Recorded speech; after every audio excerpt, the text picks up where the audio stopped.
And good afternoon, sports fans. The big event of the year, the Lander Valley Tigers against the Riverton Wolverines. And tonight we're at the Bob Carey Memorial Fieldhouse in Lander. I'm Ernie Over, and he's Josh Henninger, and we're here to bring you the call of the game. We'll have the girls' game up first. Right now, we'll be 34 and 7/10 seconds away from the end of the boys' junior varsity game, and right now it's Lander 59 and Riverton 58. And of course, the field house starting to fill up with a lot of fans. Josh, this is always a big game in the county. Oh, definitely. I mean, it's for years. I mean, growing up, when my dad worked here at the field house, it was always Lander Riverton was packed, both levels, standing room only. Told me to sit in one spot and not go anywhere because if I did, I'd probably get in trouble. So, I mean, it's just a couple of things that, now they have the traveling trophy, they have the Fremont Cup, that in each sport, each team sport, I know football, basketball are the two main ones, but I believe that when they do duels in wrestling, they have the Fremont Cup that goes back and forth as well. And it is a non-conference matchup, but that doesn't deter any of the rivalry whatsoever. Yeah, Riverton is Class 4A and Lander is Class 3A in basketball, and this has been a season of playing the Class 4A teams for Lander Valley. I think we've only played 3 teams that have not been in Class 4A, as Coach Stu Mullins has been getting his team ready for the conference season. Definitely, both Coach Stu Mullins and Coach Sarah Stauffenberg as well for the girls. They've had good 4A competition other than the tournament down in Douglas, where they had a couple of the top tier 3A teams they went against.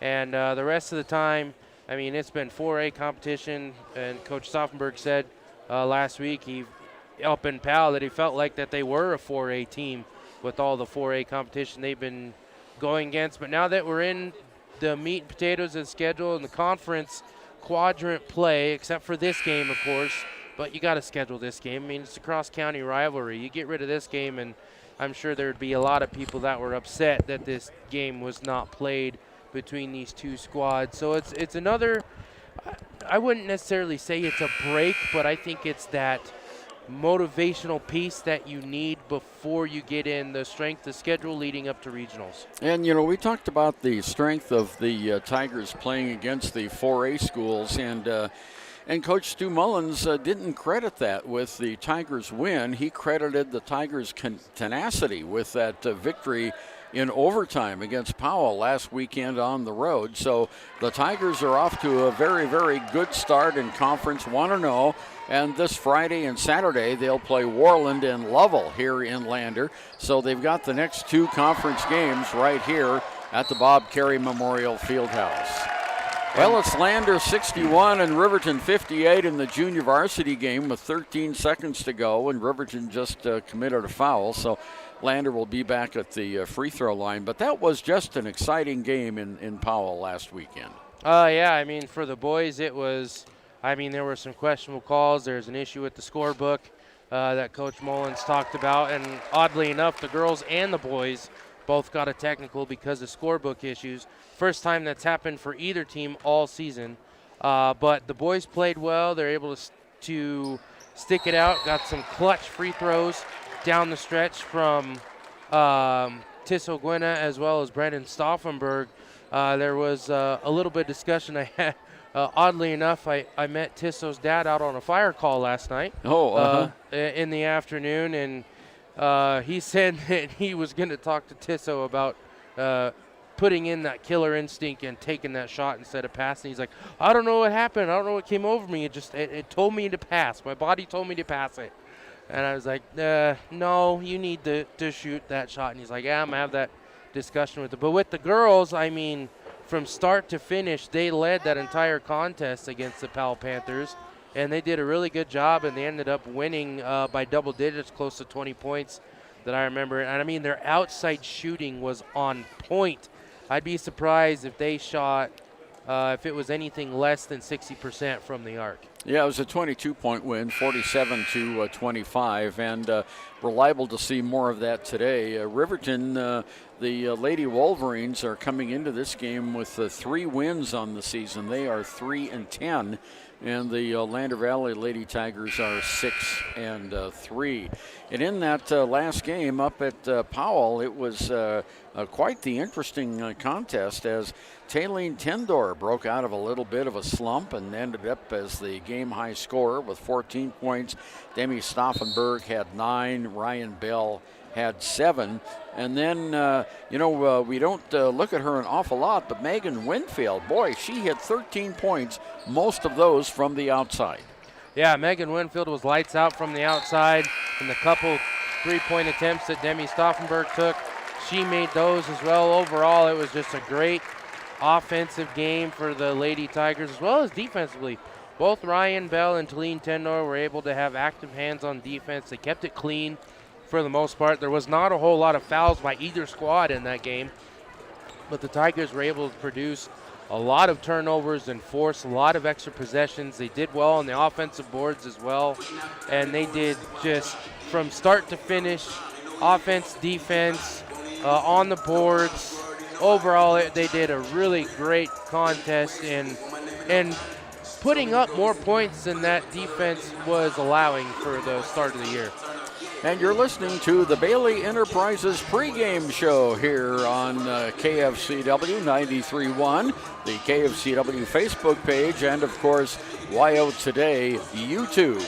We're here from Bob Carey Memorial Fieldhouse. Again, thanks to Bailey Enterprises for sponsoring our pregame show, and we'll be back with another look at this girls game coming up right after this. Hi, this is Terry Banker. I'm minister at New Hope Christian Church in Lander, Wyoming. We want to support the kids of this area academically, athletically, and spiritually. Our address is 630 Mount Hope Drive. Come to Sunday school at 9:30 and our worship service at 10:45. The team at Lander Dental provides a wide range of services, including preventive, cosmetic, restorative, and reconstructive dentistry in a caring, comfortable setting. Lander Dental Group, 799 South 2nd Street in Lander. Hi, I'm Tom from Fremont Therapy Group, and we're going to be talking about running analysis. Running analysis has 3 components to it. Obviously, you look at the running part. That's kind of the gait pattern, looking at how well they strike the ground. The next part looks at how strong they are, their legs, also how flexible they are. There's certain muscles that become tight the more you run. And then the last part, it's looking at how well you move. So you're looking at ways to help you reduce your chance of injury. Come on in, you're gonna love it. We'll get you on the treadmill and start the process.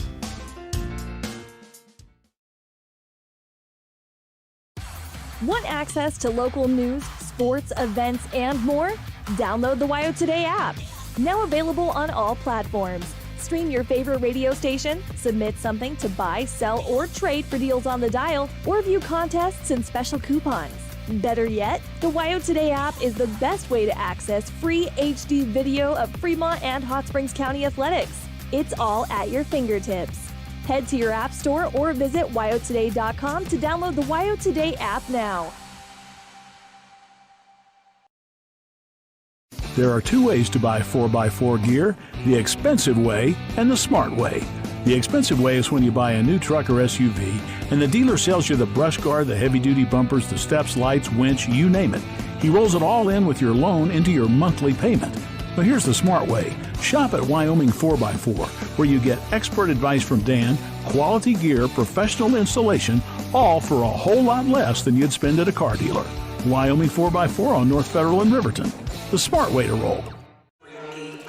Back again at Bob Carey Memorial Fieldhouse in Lander. We're 7 minutes away from the start of the girls game here today, featuring the Lady Tigers coming in at 6-3 overall and 1-0 in conference, and the Riverton Lady Wolverines 3-10 overall and 0-3 in conference.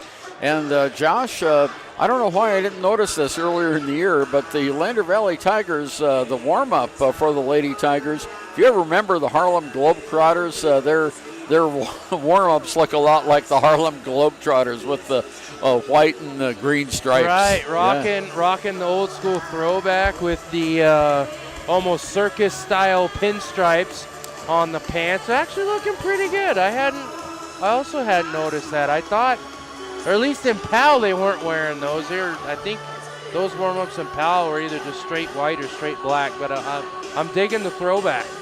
Yeah, they sure are. Well, we're 6 minutes, 22 seconds away. This is the Bailey Enterprises pregame show here on the radio, KFCW 93.1, KFCW Facebook, and YO Today YouTube. And looking at the Lander scores, they've been led in scoring by 2 players throughout this season. Demi Stauffenberg scoring, actually she's had a double-double so far this season overall with 11 points and 10 rebounds. Megan Winfield comes in with 11 points a game and 5 rebounds. Whitney Hansen has also been pretty good, especially from the inside. Whitney scores 8 points a game and has 5 rebounds a game. And we can't forget about Ryan Bell. She missed a game here because of illness here a couple weeks ago, but she's back on the floor. She averages 10 points and 5 rebounds a game. So we've got 4 Lander Tigers that are 1 point away from having 4 players in double figures scoring. And when you get that kind of well-rounded scoring, you know you've got a pretty good offensive attack.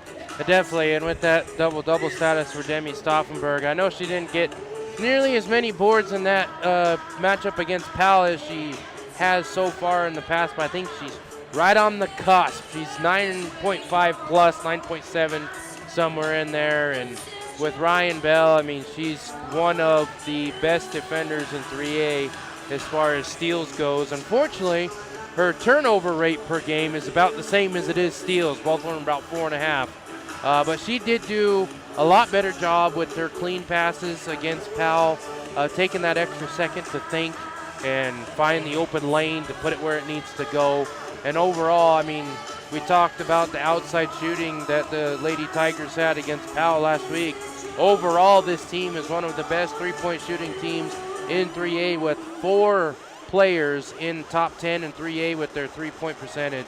So hopefully they can continue to do that. Hopefully they do what they've done recently of breaking the full court press and be able to force those turnovers, and also with stingy defense force those unforced errors with the passes out of bounds and traveling violations.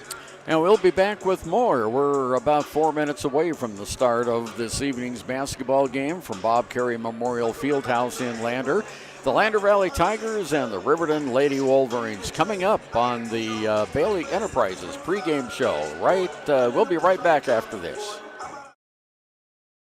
Community Health Centers of Central Wyoming has locations across Fremont County ready to serve you at DuBois Medical Clinic, Riverton Community Health, and Lander Community Health Pediatrics. We accept all forms of insurance, including Medicaid and Medicare. Are you struggling to get medical care? Ask for their sliding fee scale. From family medicine to pediatrics, Community Health Centers are here to serve you. Call 307-463-7160 or visit chccw.org to schedule your appointment. High Plains Power is a Touchstone Energy Cooperative. What does that mean for you as a Rural Electric Association member? It all comes down to 7 principles: open membership, one voice, one vote, member benefits, independence, education, cooperation, and community. To understand how it all works, we're headed back in time. In 1879, electricity was in major cities, but rural areas were out of luck. In 1935, President FDR made it possible for companies to build power lines to unserved areas. By the time we hit 1941, some 400 electric co-ops had been organized to serve rural America, just like High Plains Power. For more information, visit highplainspower.org.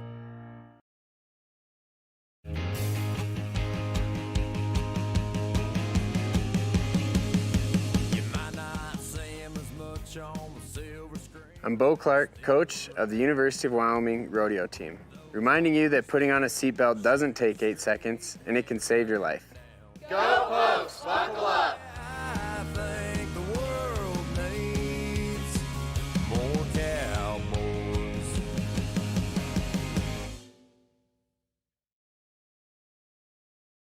Financial investments are very important, but so are the investments of time, patience, and encouragement our young athletes receive from their coaches, teachers, and mentors. John Shade, your Lander Edward Jones financial advisor, understands this. That's why John Shade is a proud sponsor of Lander Tigers basketball on KFCW. For all of your investment needs, call John Shade at 335-7722 or visit edwardjones.com. Edward Jones, member SIPC. Your car or truck is an investment. When it needs repairs, you need someone you can trust to do the job right. Take it to Gunners Automotive. They repair all makes and models of cars and trucks, from oil changes to brakes, tires, and more. Gunners Automotive, 856-2288. In any sport, athletes face the chance of sustaining an injury. According to the Athletic Training Association, 90% of student athletes reported some sort of sports-related injury. What's more, is 54% report playing while injured.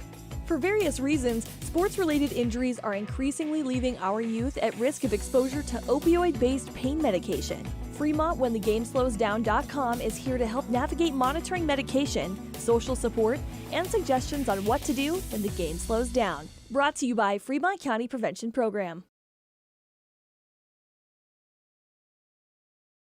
Ever wonder why so many babies are delivered at Hot Springs Health in Thermopolis? Could it be the exceptional prenatal care offered by our providers?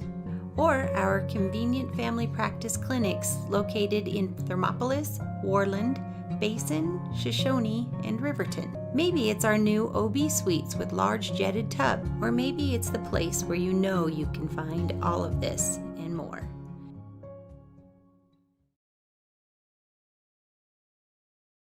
The choice is yours. Sutherland's Friends of the Family Plus Consumer Credit Card lets you choose from 5% off instantly at the register or special financing on qualifying purchases. That means no forms, no waiting, no rebates. You can choose 5% off instantly with your Sutherland's credit card. Got a big project? Choose special financing. The choice is yours with Sutherland's Friends of the Family Plus Consumer Credit Card. Subject to credit approval. Minimum monthly payment required. See store for details. Only at Sutherland's.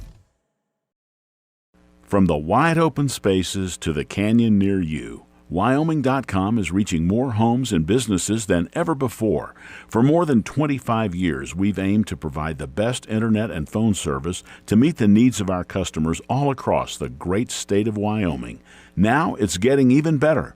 Wyoming.com, expanding to an area near you. Wyoming.com. We're out there.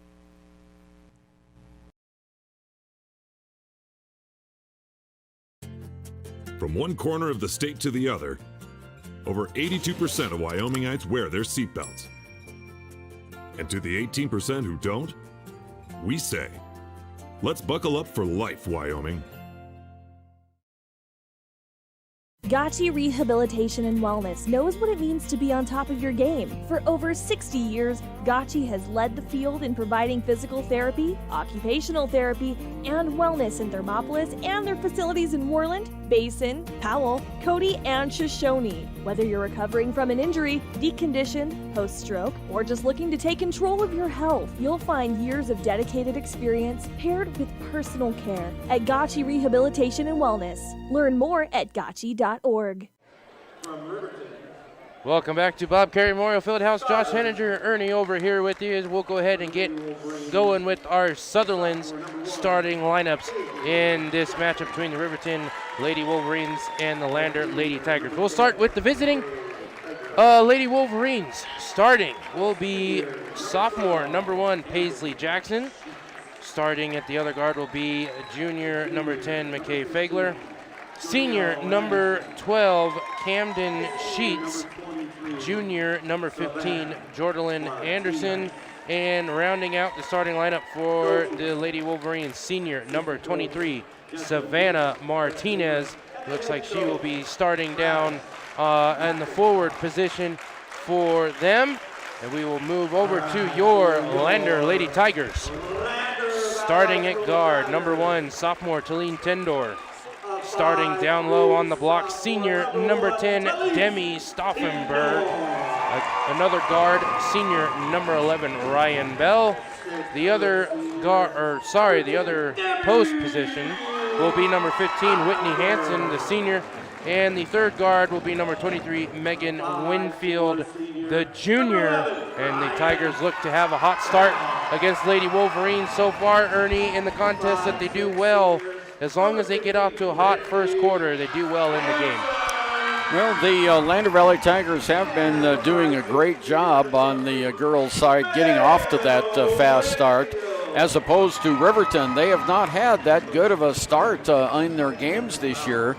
They've only won 3 in the contest, but you know, Josh, when this game comes around, you throw the records out because it's a rivalry game. Yep. And it looks like we're going to have Jordanelle Anderson in the center jump circle going up against Ryan Bell for Lander. A big height mismatch there, as Anderson has about 6 to 8 inches on Bell. And we're ready to go. The officials from the Wyoming Officials Association, and the tip goes over to Camden Sheets of the Riverton Wolverines. To Fegler in the corner. Fegler hands it off. There's a long shot from outside. Up, off, not good. Rebounded by Tendor. Tendor brings it down on the fast break for the Lander Tigers, going left to right. She turns it over. Just lost the handle on the basketball, so we go the other direction. Downtown, it's Camden Sheets in midway between the two lines. She looks to her left, still dribbling the ball on top of the arc. Now comes over to the near side to Fegler. Fegler at the free throw line, can't drive in the lane, so gives it off to Jackson. Jackson drives in, tosses it on top of the key. Almost losing the handle was Anderson. Now back over to Fegler. Fegler in the middle of the lane, pops it off behind her to Jackson. Shot is up and in. Paisley Jackson gets the first points of the game, and it goes 2-0 Riverton just 1 minute into this contest. Here's Tendor for the Lander Tigers, left to right. Underneath it goes to Winfield. Now back over to Stauffenberg to Winfield. Winfield on the right wing. She dribbles to her left side, now fires it across the key to Hansen. Hansen moves it in on the near side to Tendor, and we have an injury on the play. Looks like one of the Riverton players, and that looks like Jordanelle Anderson might have twisted her ankle. So we'll take a timeout. Riverton leading 2-0. Back after this. Is your resolution this year to be healthier? You may have made a commitment to improve your physical health, but don't forget about your financial health. Atlantic City Federal Credit Union is listed as one of the healthiest credit unions in the U.S., and we are the healthiest credit union in Wyoming, according to depositaccounts.com. Don't risk having your accounts anywhere else. Become a member today and accomplish your first resolution by becoming healthier. Financially speaking, that is. Federally insured by NCUA. Open your eyes to a credit union. Atlantic City Federal Credit Union. Well, Coach Travis McIntosh and one of her teammates, Camden Sheets, is helping Jordanelle Anderson off of the floor. She went down hard and immediately grabbed her ankle, so we hope that she can come back later in this game. So the Tigers have it after that brief timeout. Here's Tendor on top of the key, drives the lane, pops up a shot. It is no good, and she will get 2 shots. She draws a foul as she went down on the baseline, and the personal foul against Haley Engstrom, who just came into the game to replace Anderson. Yeah, Talene Tendor saw the opening there in the key, moved to her left. Saw that it was one-on-one, man-to-man defense, or woman-to-woman defense in this case, and took advantage of it, got the positioning, drew the foul, and makes the first free throw, gets the Tigers on the board. And she ties it up with the second free throw. We're all tied up, 6:32 to go, period 1. Lander putting on some full court pressure now as Riverton tries to bring the ball down the floor, and they successfully do, and the ball's knocked on the floor, out of bounds, and it will, no, they're going to call a foul on Lander. That's why she got knocked out of bounds. Personal foul goes against Ryan Bell, the first foul, and Riverton has it in the forecourt. Yeah, Bell was just trying to get the ball there and had a little bit of a hip check against the Riverton player and knocked her out of bounds. Fegler on the far side launches a 3-ball that's long, rebounded by Winfield. Winfield brings it quickly down into the forecourt, drives in the lane, off the glass, it's too strong. Rebound by Stauffenberg for 2 and 1. Demi Stauffenberg just in the perfect position on the low block, able to box out her player. gets the rebound, and she had a little bit of the height advantage. She almost looks like the tallest person on the court right now out of both teams. Draws the contact and unfortunately cannot convert on the traditional three-point play. So Riverton gets the rebound, and we're going to come back down the court. Foul last time was Haley Engstrom. She picked up 2 quick fouls. There's a long pass down court that's knocked out of bounds by Winfield. Coming in for Riverton now is Gracie Olheiser. And coming out of the game is Haley Engstrom with those 2 fouls. 5:58 to go here, first period, 4-2 Lander Valley on our KFCW scoreboard. There's the inbounds pass to Jackson from the lane, shots off the glass and in. She has both of Riverton's field goals, and we're tied at 4. Down court now, here's Tendor. Tendor on the right-hand wing, bouncing the ball across court. Fires it over to Bell. Bell at the free throw line, gives it back to Winfield. Pops one from the top of the arc. Not good. Rebounded by Jackson, who will bring it down the sidelines on the far side outside. Now she fires it across the court down to Martinez. Her shot's long, not good. Pulled out of the air. It was an air ball, actually. Long pass down court. Winfield. Winfield at the baseline. Puts one up, not good. Whistle, and we have a rebound over the back foul on McKay Fegler of Riverton. I like the way that Winfield is forcing her way inside. She's getting encouragement from Coach Stauffenberg. That's what we like to see. Tigers had a really good job, or did a really good job against Powell, forcing inside, getting points in the paint.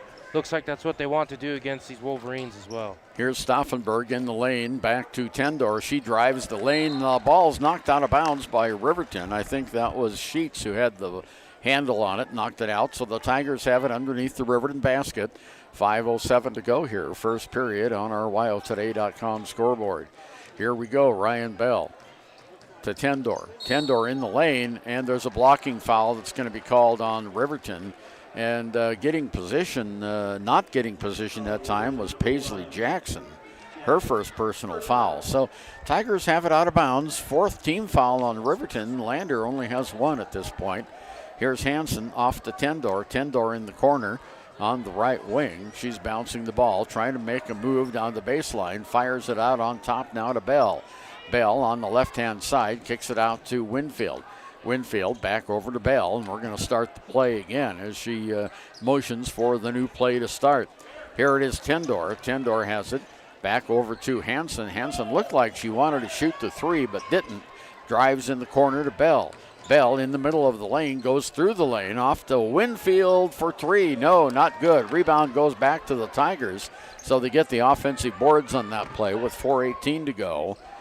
Bell across the key, goes to Anderson, and a foul is going to be called. No, they're going to call it a jump ball. That was a good call as Hansen had the ball held. It'll be Lander's advantage on the alternating possession. Stauffenberg to take it out. She holds her fist up into Hansen. There's a shot from outside that's up off, not good by Stauffenberg. Ball's knocked away and out of bounds by Ryan Bell, and Riverton will have it in the backcourt. Yeah, just a lengthy possession there for the Tigers. Unfortunately, it comes up empty. They get the offensive rebound, get some good open looks from Megan Winfield. I hope she's not feeling discouraged. Every shot that she's put up has been a good look. She's just waiting for that one to fall through the nylon, and maybe it'll heat her up. There's a nice steal on the play by Tendor. Tendor in the lane, doesn't shoot, kicks it back out now to Stauffenberg. Stauffenberg on the right wing, hands it off to Bell on top of the key. Winfield has it now. Winfield guarded very, very closely by Martinez. Ball knocked out of bounds by Martinez. Tigers will have it far side outside. Here's the kick in to Bell, or to Tendor. Tendor has it, moves to her left side now, off to Hansen. Hansen dribbles it across the key to Bell. Bell fires from 10. It's not good. Rebound goes to Bell. She's at the baseline under the basket, kicks it out to Tendor from 3. No, not good. Rebound knocked back inside, picked up by the Wolverines. Here we go the other way. Martinez slows it down a little bit, kicks it over to Sheets. Sheets on the near side. There's a long one by Fegler that's up off, not good. Megan Winfield with the rebound for Lander. Quickly all the way down, coast to coast, shots up off, not good. And we have a jump ball on the rebound, and it'll go to the Riverton Wolverines. Boy, that was a lot of hustle by Tendor. A lot of hustle by Tendor, a lot of hustle by Megan Winfield. Again, taking it coast to coast, putting it up.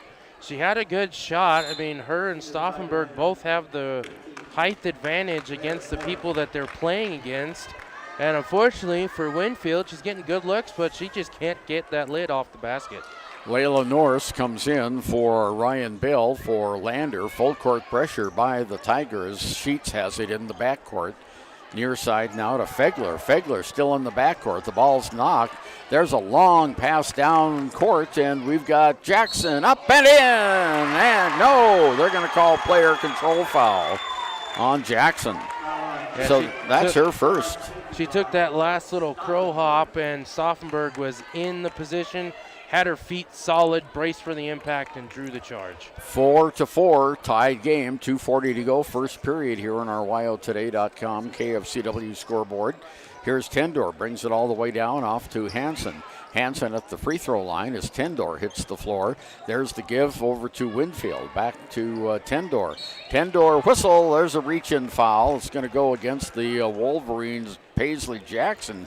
Oh, she's in foul trouble already, Josh. That's her third personal foul. She's in foul trouble, and the Lady Wolverines are in foul trouble as well. We're not even all the way through this first quarter, and Wolverines do not have a foul to give. The next foul they commit will put the Tigers in the bonus for the 1-and-1 free throw opportunities. Stauffenberg into Winfield, on top to Hansen. Hansen on the left side outside on the left wing. She drives in the corner, drives the baseline, puts up the shot and draws the foul. Personal foul's going to go, I think, against Sheets. Let's see. And yeah, it's against Camden Sheets. So that is the 7th team foul against Riverton. Lander has 1 team foul. And going to the line is Whitney Hansen for her first attempt at a point here tonight. And it's too strong off the back of the iron, bounces right back to her. Going a little bit of a scoring drought here for both teams. It's been several minutes since either squad has been able to put a point on the board. And there is Hansen who breaks that, and it goes 5-4 Lander. 2:14 to go. Still full court pressure. Riverton in their black uniforms with red numbers trimmed in white brings the ball quickly down court, going right to left on your radio dial or across your screen. There's a long shot for 3, up off, not good by Olheiser. Rebounded by Stauffenberg. Stauffenberg comes down to Ryan Bell, puts it up and in. Ryan Bell on a great drive on a nice feed from Stauffenberg. The Tigers definitely do have the athleticism advantage over these Lady Wolverines. So far in this contest, they are definitely faster and have more acceleration than the Wolverine counterparts. And there's a good defensive stop by the Tigers. 10-second violation by Riverton in the backcourt. They could not get the ball away, and Lander will have it with 1:30 to go in the contest. And the Tigers come down with Stauffenberg, drives in the middle of the lane, kicks it over to Hansen. Hansen to Bell. Bell at the free throw line, moves in off the lane, puts up a shot, and no. And we have a player control foul that's going to be called on Layla Norris. That's her first and the 2nd team foul on Lander in this game. Yeah, it looked like she used some sort of like illegal swim move that wrapped her hands around the Wolverine player. Unfortunately, it's a foul away from the ball, so it will negate that 2 points put up by the Tigers. And there's a steal in the backcourt. We have a held ball, and that should go to the Tigers on the alternating possession. Yep. Minute 14 to go. Nice defense that time by Ryan Bell.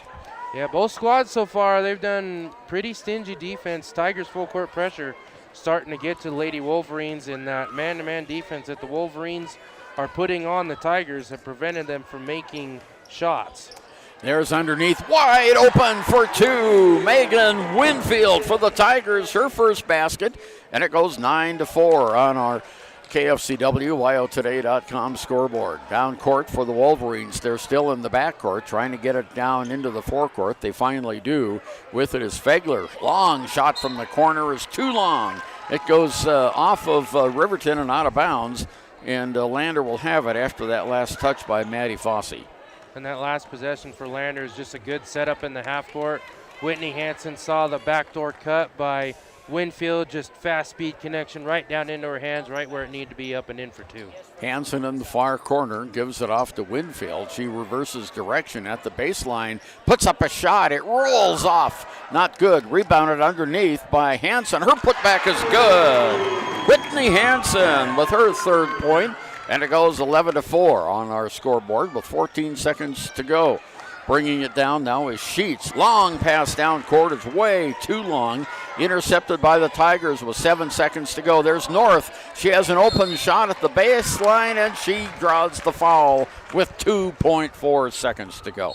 Norris had a good position there. Oh, somebody just got a technical. Looks like number 10 for Riverton was just teed up. Well, that's who the foul was on. Fegler. And she got a technical, so that's her 3rd foul now. And going to the free throw line for the Lander Tigers is Layla Norris. Norris will have 2 shots here. So is that 2 for the technical, and then she'll get 2 free throws for the foul on her shot attempt? Well, we'll find out here in a second. I'm not sure. They said she's got 1 more. She missed the first. 2nd shot by Norris is up, and this one's no good either. Okay, now going to the free throw line to shoot the technical is Ryan Bell. Norris missed both of hers, and, well, the streak continues. That's a shot that went off to the left-hand side. Tigers had an opportunity to put some points on the board here with 2 seconds to go, and they don't. Both free throws. So the Tigers go 0-4 from the free throw line after that foul and technical. And it's still 11-4 on our KFCW WyoToday.com scoreboard here from Bob Carey Memorial Fieldhouse. Tigers might have the last shot. There's the inbounds play to Stauffenberg. She launches a 3. Oh, it just misses off the side. And that's the end of our first period of play. Lander Valley 11 and the Riverton Wolverines 4. Back after this.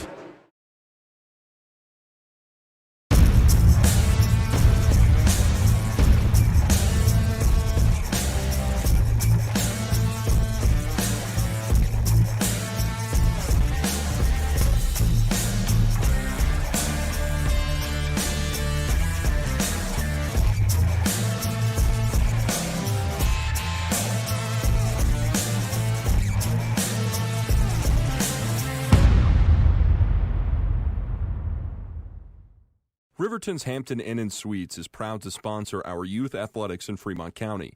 Fremont County's school athletics provide our youth timeless experiences and lessons that can lead to success for life. Setting goals, teamwork, and hard work make young athletes into good citizens.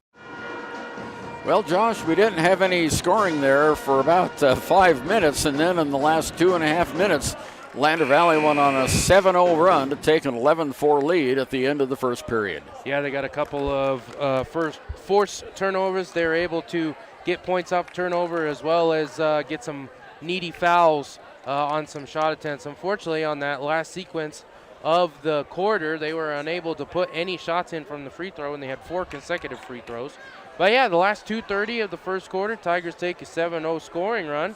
See if they can continue that momentum as we start the second quarter. Riverton only had 4 players out on the court. They had to yell at the bench, and quickly coming back on the floor was Maddie Fossey. So with the basketball now is Camden Sheets on top of the arc. Sheets looks to her right side and goes to Olheiser. Olheiser lifts a 3 ball that bounces around, not good. Rebound by Stauffenberg. Demi brings the ball into the forecourt on the far side outside in the corner to Hansen. She fakes the 3, drives the baseline. Reverse layup is not good. Tip is up and not good. And she gets another tip. This one is good. Jeez. Hansen with 3 rebounds. If at first you don't succeed, try again. Getting 2 offensive rebounds. On the third opportunity, she gets it up and in. There might have been an over the back by Demi Stauffenberg that wasn't called. Tigers will take advantage of it, and they'll extend that scoring lead 9-0. There's a 3 ball from the corner by Sheets. That's the first score of Riverton has had. Though they're going to call it a 2. So it is now 13-6 on our KFCW and WyoToday.com scoreboard. Ryan Bell, far side, outside, midway between the two lines. Tendor hits the floor. Now she's back up again on the near side. Bell fires it over to Stauffenberg. Stauffenberg underneath the basket. Nice to Whitney Hansen for 2. That was just great vision by Stauffenberg, looking down the lane, seeing that Whitney Hansen had position on the low block as Tendor tries to go in for a steal. Sees the opening, gives it to her. Hansen puts it up and in for 2, and Tendor will force that turnover to Riverton as the Wolverines are the last one to touch it. Tigers will inbound it right next to the Riverton bench. Yeah, that was a good hustle by Tendor. Stauffenberg coming out of the, that's Stauffenberg coming out of the game now. And coming in, let's see, we have Layla Norris, we have Tendor out there, we have Hansen, we have Ryan Bell, and we have Winfield out there for the Tigers. So it's Tendor gives it over to Hansen. Hansen underneath the basket for 2 more. Her 3rd basket in a row, Josh. Whitney Hansen is on a roll coming into the second quarter with the momentum. Great post move, fakes one way, pivots, goes underneath, puts it up and in for 2. And fouling on the sideline over there was Ryan Bell. 3rd personal foul against the Lady Tigers in the game. Riverton has 9, so Riverton has committed 9 fouls, so Landers in the double bonus. Coming out of the game is Gracie Olsheiser, and coming into the game for Riverton back again is Savannah Martinez. So here we come, the Wolverines in their black uniforms with red numbers trimmed in white on top of the key. Moving over in the near side now, Fossey has the ball. Whistle and a blocking foul underneath the basket against the Tigers is going to go against Talene Tendor, her first. And in the last 4.5 minutes, the Tigers are on a 13-2 scoring run against the Wolverines. Wolverines have the ball. With it right now is Anderson. Anderson gives it off to Sheets. Sheets back to Anderson. Anderson, who had that ankle injury, apparently has recovered from that. It's nice to see her back out on the floor. Here's Engstrom now. Gives it back on the near side to Martinez underneath the basket. She's on the ground. Fires the ball up in the air. Picked up by Riverton. Kicked it out of bounds. Lander will have the ball with 5:24 to go until halftime, leading 17-6. Tiger defense is doing a really good job of moving on their switches and making sure that everybody is covered right to their shoe tops. Doing a real good job preventing this Wolverine team from scoring. Tendor drives it all the way down in the baseline, hands it off on the near side now to Darian Bell, who just came into the game. Darian Bell on top. There's Norris for 10 feet, not good. Rebounded by Hansen. Hansen for the Tigers on top of the circle. On the near side now to Bell, Darian Bell, and she is fouled. Picking up the personal is Maddie Fossey, her first. And that's the 10th team foul against Riverton. And we'll go to the line to shoot 2 free throws with 4:55 to go until halftime. And the big staggering stat between these two teams, other than the score right now, is the offensive rebounds. Tigers have 7, and I don't believe that the Wolverines have an offensive rebound yet. Well, the Tigers came into this game as the number 1 free throw shooting team in Class 3, and now they've missed 4, 6, 7 free throws. There they finally get one, and it's now 18-6. Lander with the lead over Riverton, putting on full court pressure. The Wolverines trying to get it out of the backcourt. Now they do. There's a long pass down to Fossey. Fossey kicks it across the timeline, and now back over to Sheets. Up underneath the basket, shot's not good. We have a jump ball, and a foul is going to be called on Tendor, and that'll be her 2nd personal foul. She came up and came down on top of the Wolverine player. And I'm not sure if that was a shot attempt that was partially blocked or if she went up for the shot, saw her teammate down the low block, and it was a pass attempt. Either way, Wolverines will have it and try to reset the play here on the inbound play. Megan Winfield comes in for Tendor right now. For the Wolverines, Fossey kicks it in the corner. Now it comes around on top, back to Fossey. With the ball now is Engstrom. Engstrom on the far side, outside, over to Martinez. Martinez, the leading scorer on the Riverton team with 11 points a game. On the near side to Sheets. Sheets underneath, it goes to Engstrom. Engstrom wanted to shoot but can't, to Anderson. Anderson falls down, turnover by the Wolverines. we're halfway through the second period of play. Long pass in the corner to Winfield for three. It's good. Megan Winfield for three, and timeout quickly is called by Coach Travis McIntosh of the Wolverines. Yeah, it was just a great vision pass, seeing Megan Winfield open in the far side corner. Talked about it, that she had some open looks, wasn't able to put it in, and Tigers have had some open looks from the perimeter. Haven't been able to put anything in until that basket by Megan Winfield. She gets on the board with her first tray, has a couple of made baskets in a row.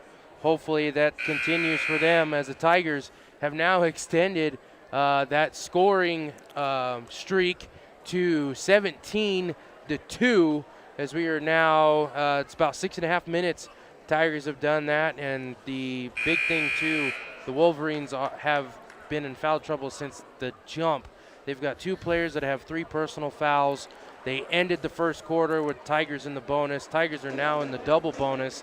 So any foul that Riverton commits, Tigers are going to the line for 2 for the rest of this first half. We're halfway through the second period of play, 4 minutes to go, and Riverton has the ball out in the backcourt. Lander pulls off the full court pressure now and goes back to half court defense.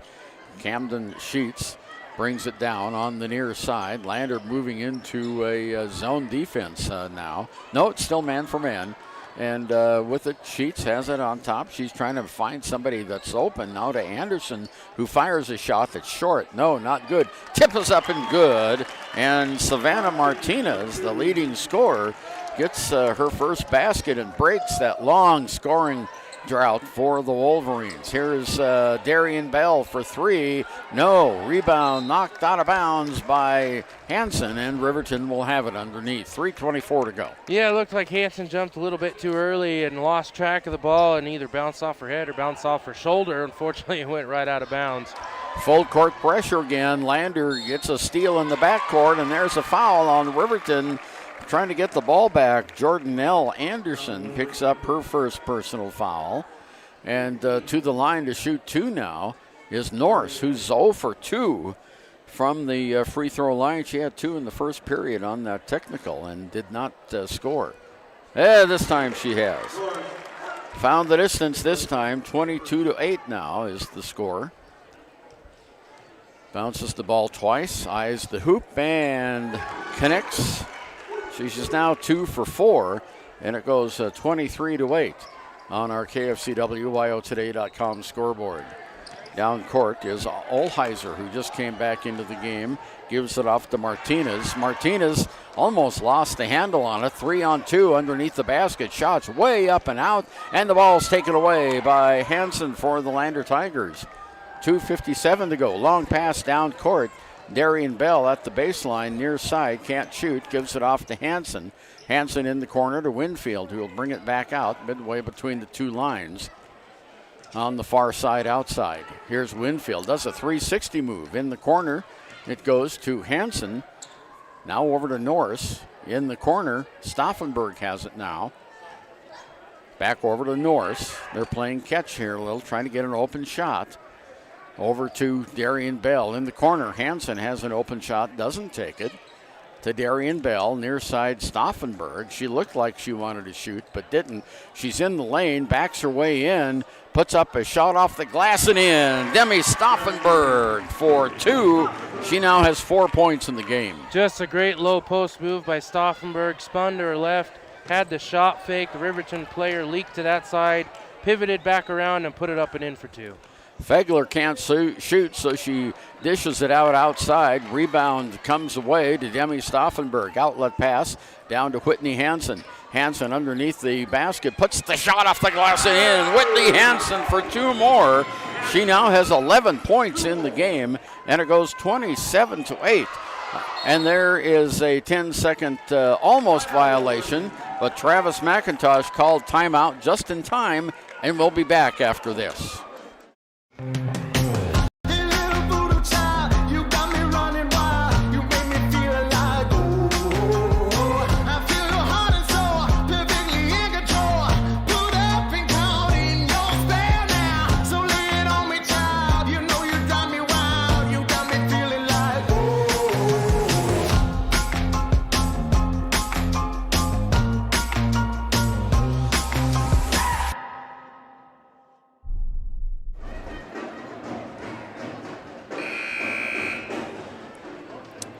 Minute 37 to go until halftime. Lander Valley all over Riverton, 27-8 in this girls game. Riverton with a 3-10 record, Lander with a 6-3 record.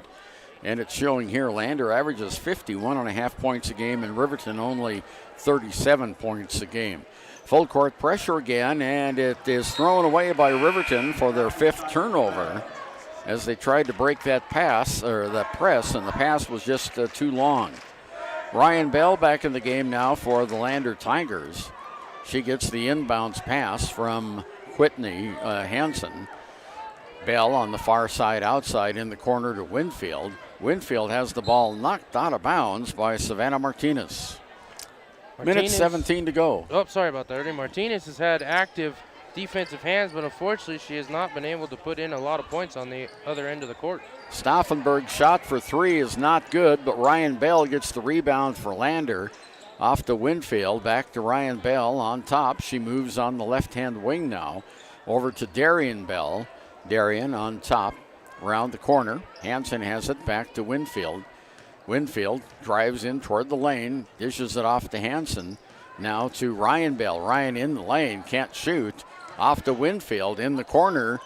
Stauffenberg doesn't shoot either. 42 seconds to go. Ball's knocked away. Turnover Lander, their second, and a steal right away on the other side by Ryan Bell in the corner to Winfield. Now we'll give you a turnover if you'll give us one, and that's what happened.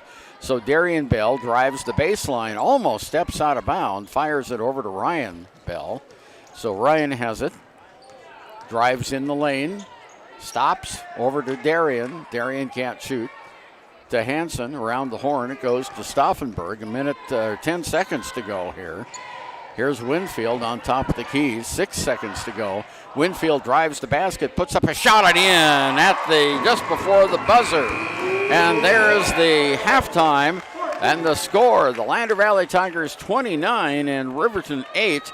Riverton with only what do we have? 4 points in the second period of play. It's halftime, and Josh, just as we suspected, Landers ruling the roost on this one. Yeah, Tigers doing a really good job with their interior play down in the post, especially with Whitney Hansen. They're saying during one of our commercial breaks, I don't know when Whitney Hansen became such a dominant post player, but she is forcing her way inside, getting the position and putting the easy buckets up and in for 2 in the paint, and as well as Stauffenberg doing a good job. Winfield has found a couple of openings. She had some great looks in the first quarter, but wasn't able to get them to fall. Now that she made her first basket, she's made a couple of them in a row. She's on the board as some good rebounds, offensive rebounds for the Lady Tigers, as they are dominating in the rebound department, as well as some good open looks. They set up on the perimeter. The Lady Wolverines have stayed in that man-to-man defense, and they've done a really good job of breaking that pressure with the backdoor cuts along the baseline into the key, and their teammates being able to see the openings, putting them up and in for easy baskets for 2. And that's why, as well as the foul trouble, Riverton put the Tigers in the bonus with 2 minutes left in the first quarter, and they were in the double bonus for majority of the second quarter. Luckily for them, the fouls will reset as we go into the second half, but so far Tigers have been dominating pretty much every category in the stat book.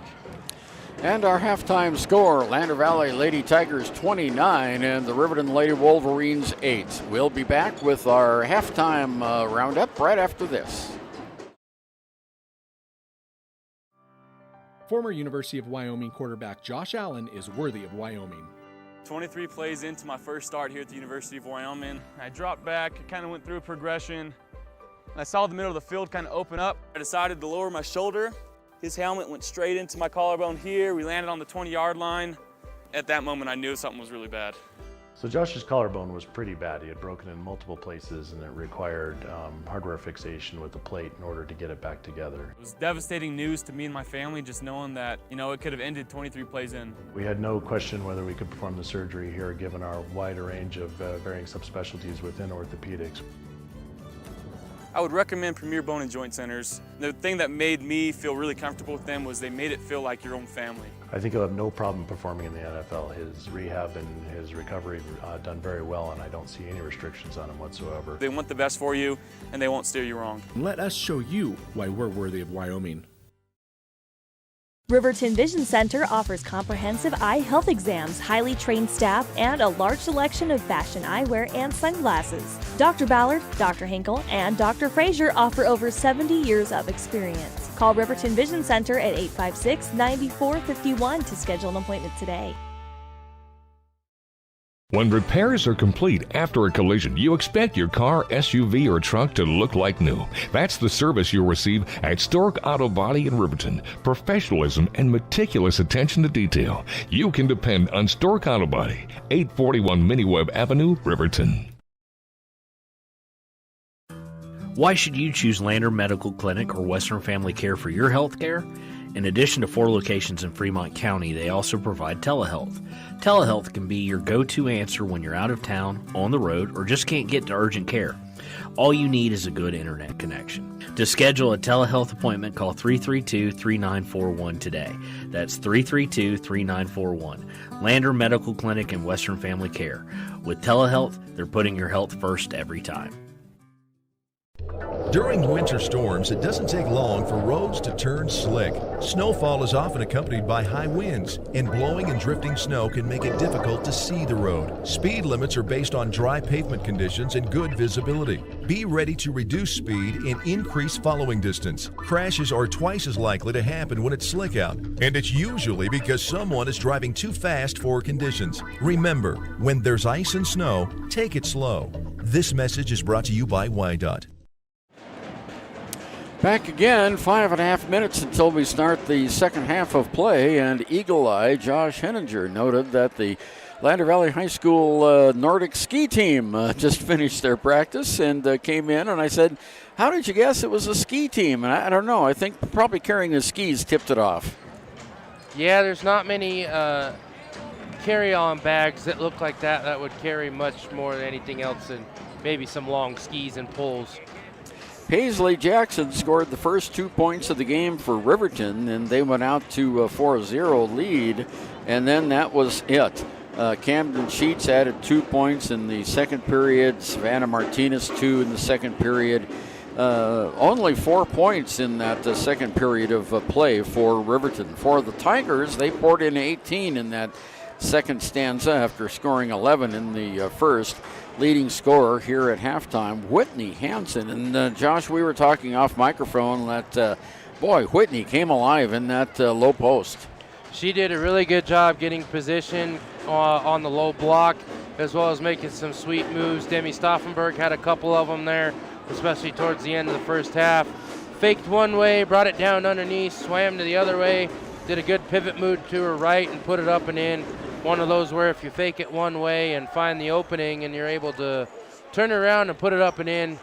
Easy baskets for the Tigers as they're leading in every scoring category. They're doing a really good job of rebounding as well, and I believe they are winning in the turnover battle as well, forcing some unforced errors as well as some steals.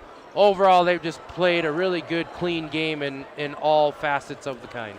Whitney Hansen again with 11 points. Megan Winfield, the second leading scorer. She had 1 tray and 2 field goals. All of Hansen's points, except for 1, came from the field. She was 1 for 2 from the line. Demi Stauffenberg has 4 points in the contest. Then 2 points each. Layla Norris, Ryan Bell, Taline Tendor, 1 point by Darian Bell. And tonight is a special night. Usually you have the last game of the year as your senior night, but against the Riverton Wolverines, tonight's senior night for the Tigers. Definitely. I mean, it's a good thought by Sarah Stauffenberg, the athletic director, and the coaches alike to go ahead and make this senior night because it's Lander Riverton. It's definitely going to be the biggest crowd that we see all year as we've got limited capacity left here in the second level. The lower level, the stands are pretty much filled out except for portions of the student section. There's still a good section of students here, a lot better than I expected with it being a school night. But, I mean, any excuse to get out of the house on a school night, definitely come and watch some good quality basketball, as the student faithful for Tiger Town has seen that so far by their female classmates in this contest. And the Tiger Pep Band doing a little bit of drum solos over across the way, alternating with the Washington and Lee March, which is the fight song for the Lander Tigers. You were mentioning the turnovers, Josh. Riverton has 6 turnovers at halftime. Lander has 2. That's been really good for the Tigers. They're in the first few contests of this year and this season. They had some turnover issues where they were leading in the category, or they were even with their team, averaging double-digit turnovers per game. 2 turnovers, 5 fouls. By far, probably the cleanest game Tigers have had so far. Jordanelle Anderson of Riverton, who tweaked her ankle there in the first period of play, came back to play midway through the second, so we were happy to see that. Apparently not a very serious injury, so she's back out on the court. Watching her warm up here doesn't look any worse for the wearer, so we're glad to hear Jordanelle is back. Well, you're listening to the YO Today KFCW halftime show on KFCW 93.1 and YO Today Facebook and YO Today YouTube. Back with our second half after this. Central Wyoming College now offers Bachelor of Applied Science degrees in Early Childhood Education and Organizational Management and Leadership, with an emphasis in outdoor education, tribal leadership, or business and entrepreneurial leadership. CWC offers 3 ways to learn: online, virtual, and in person. Learn, grow, lead, and advance at Central Wyoming College. CWC is leading the way with expanded programs in the Bachelor of Applied Science degrees. At Teton Therapy, our people make the difference.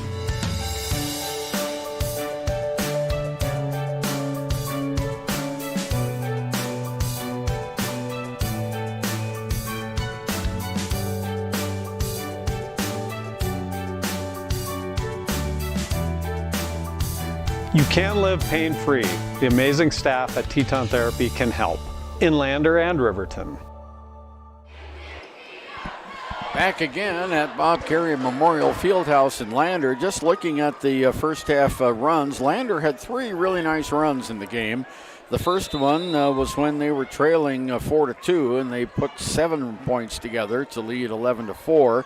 The next run was when they were leading 13-6, and they put 6 straight points together to lead 21-6. And then late in the second period of play, they had a 7-point run going from 21-8 to 29-8. And here we go. And the Lander Tigers have the ball to start the second half. There's Winfield from the corner. 3-pointer is in there. Her second tray of the game. And Riverton's going to learn not to leave her wide open. Yeah, she took a couple of practice threes there towards the end of the halftime break. Had a little bit of coaching by assistant coach Melinda Cox. And her first opening, she puts it up and in for 3. So far, so good for the Tigers, opening up with the score here in the second half. And that full court pressure results in a Riverton turnover on a bad pass. Here's Stauffenberg at the lane. She can't shoot on the baseline, kicks it back out. With it is Ryan Bell now. Bounce pass over to Winfield. Winfield in the middle to Ryan Bell. Bell tries to back her way into the lane, but cannot, so out to Hansen. Hansen back in the corner to Bell. 6:52 to go here in the third period of play. Play just underway after halftime. Here's Tendor with the ball. She drives the lane. Finds a little bit of a crease. Can't shoot. Kicks it out to Stauffenberg for 3. It's short. She ends up on the ground. Hansen with the rebound and 2 more. Whitney now with 13 points in the game. Whitney Hansen has 13 points, and I think she has 4 or 5 offensive rebounds. She's been the dominant post player for the Tigers and is the leading scorer of the contest. Riverton's Fegler in the corner still has the ball at the free throw line. Almost tied up there. The ball's knocked away, picked up almost to travel. There's a shot by Jackson. No, not good. Rebounded underneath by Martinez. Savannah gets the ball for Riverton. Now she dribbles in the lane, puts the shot off the glass. Too strong. Fight for the rebound is a held ball, and it'll stay with the Wolverines.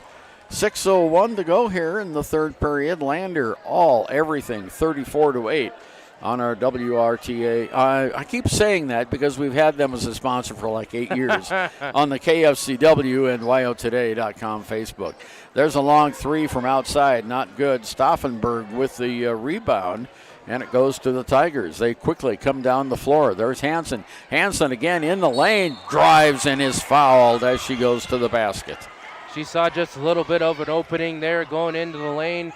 She took it in full force, goes up for the shot attempt, is hacked on the arm. She'll go to the line for two. Fourth foul by McKay Fegler. And at the free throw line, shot is in the air, good. So Hansen just adding to her total, now 14 points in the game. And coming out of the game now is Fegler with 4 fouls. Coming in to replace her is Gracie Olheiser. Hansen is 2 for 3 in the game, now 3 for 4. There she gets that one, so it goes 35 and 36 to 8. We'll have a running clock here before you know it. Riverton having trouble getting the ball out of the backcourt. Now they finally do to Olheiser. Across the key, ball's knocked away. Picked up under the back. Oh, there was a travel, no call. Shot was up off, not good. Rebounded by the Tigers on the far side. Really closely guarded over there by Anderson, and the ball's knocked out of bounds. And it'll stay with the Lander Tiger. Boy, that's pretty sticky defense there we've seen from Riverton. Probably the first time tonight. Yeah, modified trap, one-person trap, able to work her into the corner where she didn't have any outlet. Luckily, she was bailed out with the Riverton player knocking the ball out of bounds. Hansen on the far side outside, midway between the two lines. Now takes a couple steps to her left, kicks it back over to Tendor. 5 minutes to go in the third. Tendor is going to launch a three. It's short, not good, but Ryan Bell gets the rebound in the lane, puts up the shot, draws the foul. Tigers. And we'll have a blocking foul on Riverton.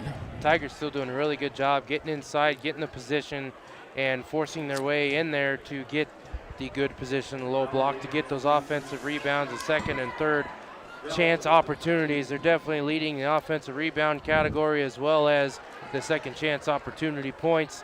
One of the reasons why they're about to go up by 30 in this contest against the Lady Wolverines. Savannah Martinez picked up that foul, and the free throws, both of them are no good, and Bell is 0 for 4 from the free throw line. There's a steal by Bell in the middle of the lane, and she throws it away. So that's the third turnover by the Tigers, 8 on the Riverton side. And with 4:45 to go in period 3, Riverton has it out of bounds in the backcourt with Gracie Olsheiser to take it out. There's an inbounds pass to Jackson. The ball is on the ground, knocked away, picked up by the Tigers. Here's Tendor. Tendor all the way in the lane, fires a shot and draws the foul.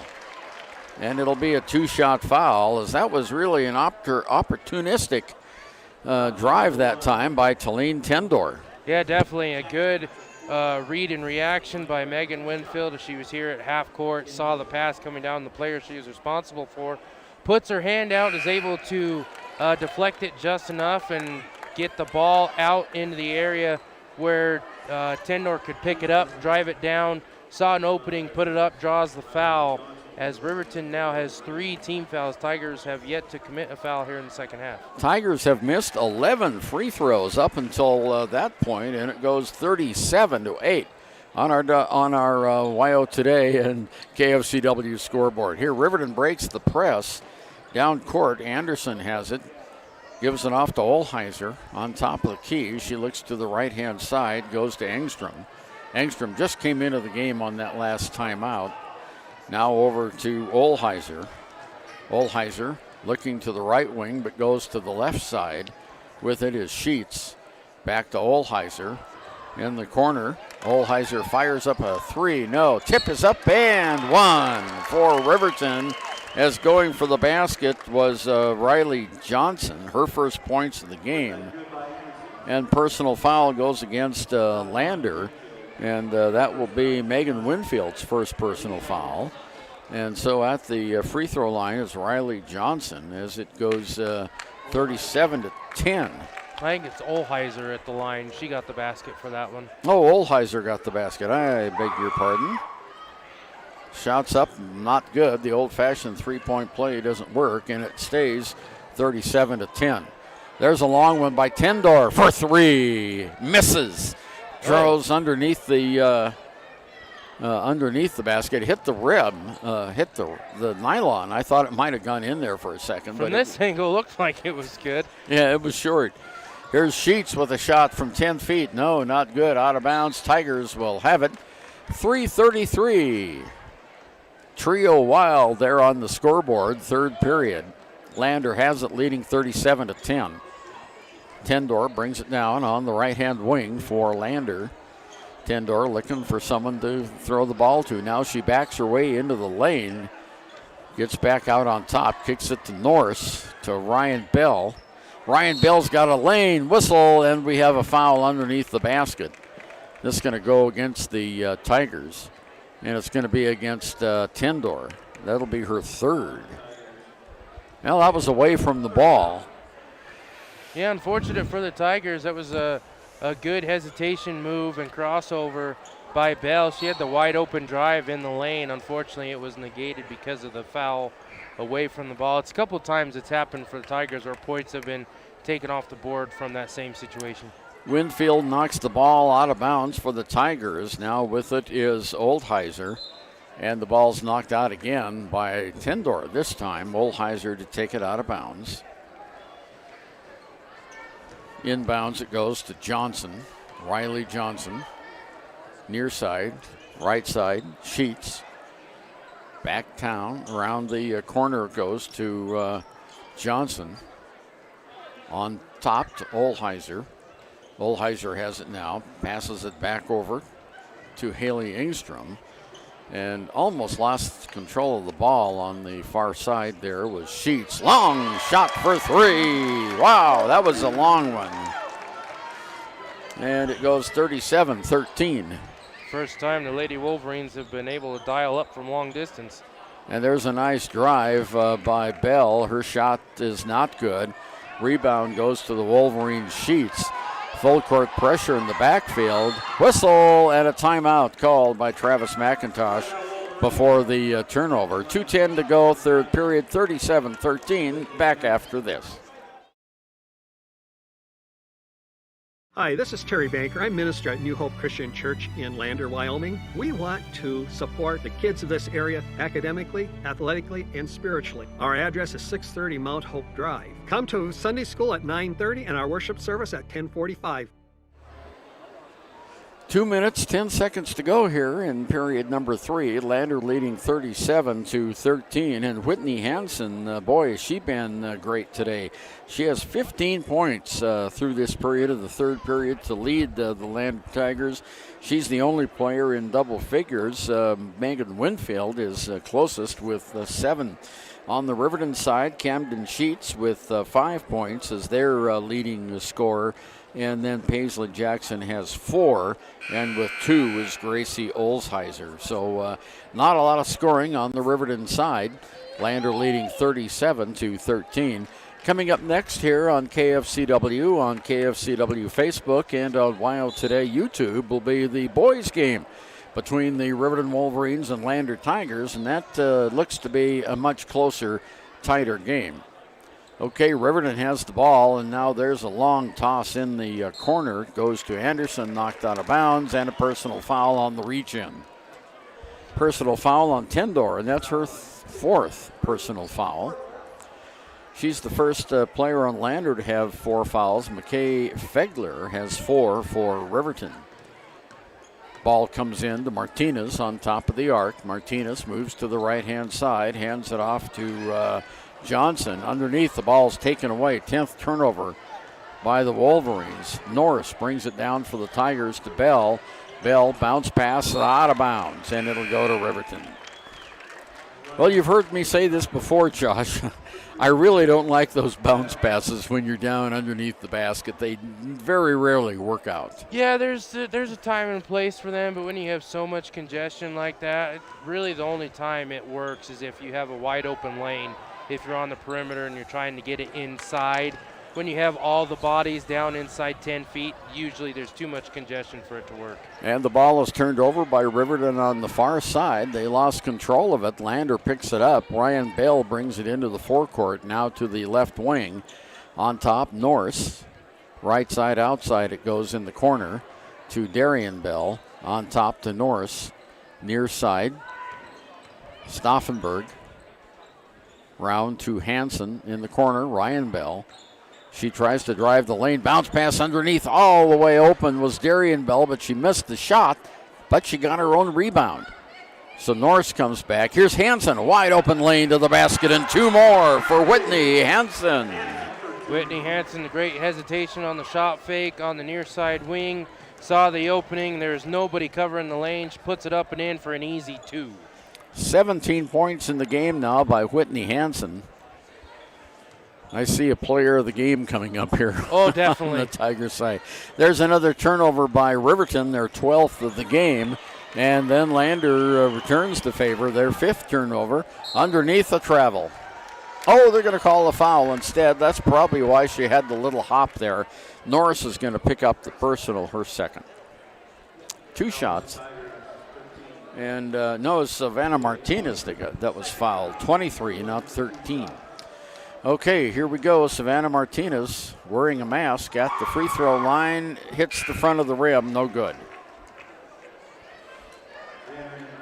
She's the only player out on the court wearing a mask right now. Yeah, maybe one of those situations where she just came back from being sick. I know there's been a couple times for the Tigers as well. A couple players just coming off sickness. They're wanting them to wear masks just to be safe. And it goes to 14, 39 to 14, just 10 seconds left. Here's Hansen. Darian has it. She drives the baseline all alone, lays it up and too strong. Rebound underneath. Stauffenberg, no, too strong.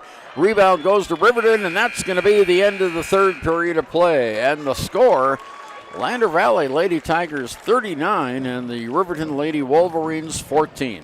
Back after this. The team at Lander Dental provides a wide range of services, including preventive, cosmetic, restorative, and reconstructive dentistry in a caring, comfortable setting. Lander Dental Group, 799 South 2nd Street in Lander. Hi, I'm Tom from Fremont Therapy Group, and we're going to be talking about running analysis. Running analysis has 3 components to it. Obviously, you look at the running part. That's kind of the gait pattern, looking at how well they strike the ground. The next part looks at how strong they are, their legs, also how flexible they are. There's certain muscles that become tight the more you run. And then the last part, it's looking at how well you move. So you're looking at ways to help you reduce your chance of injury.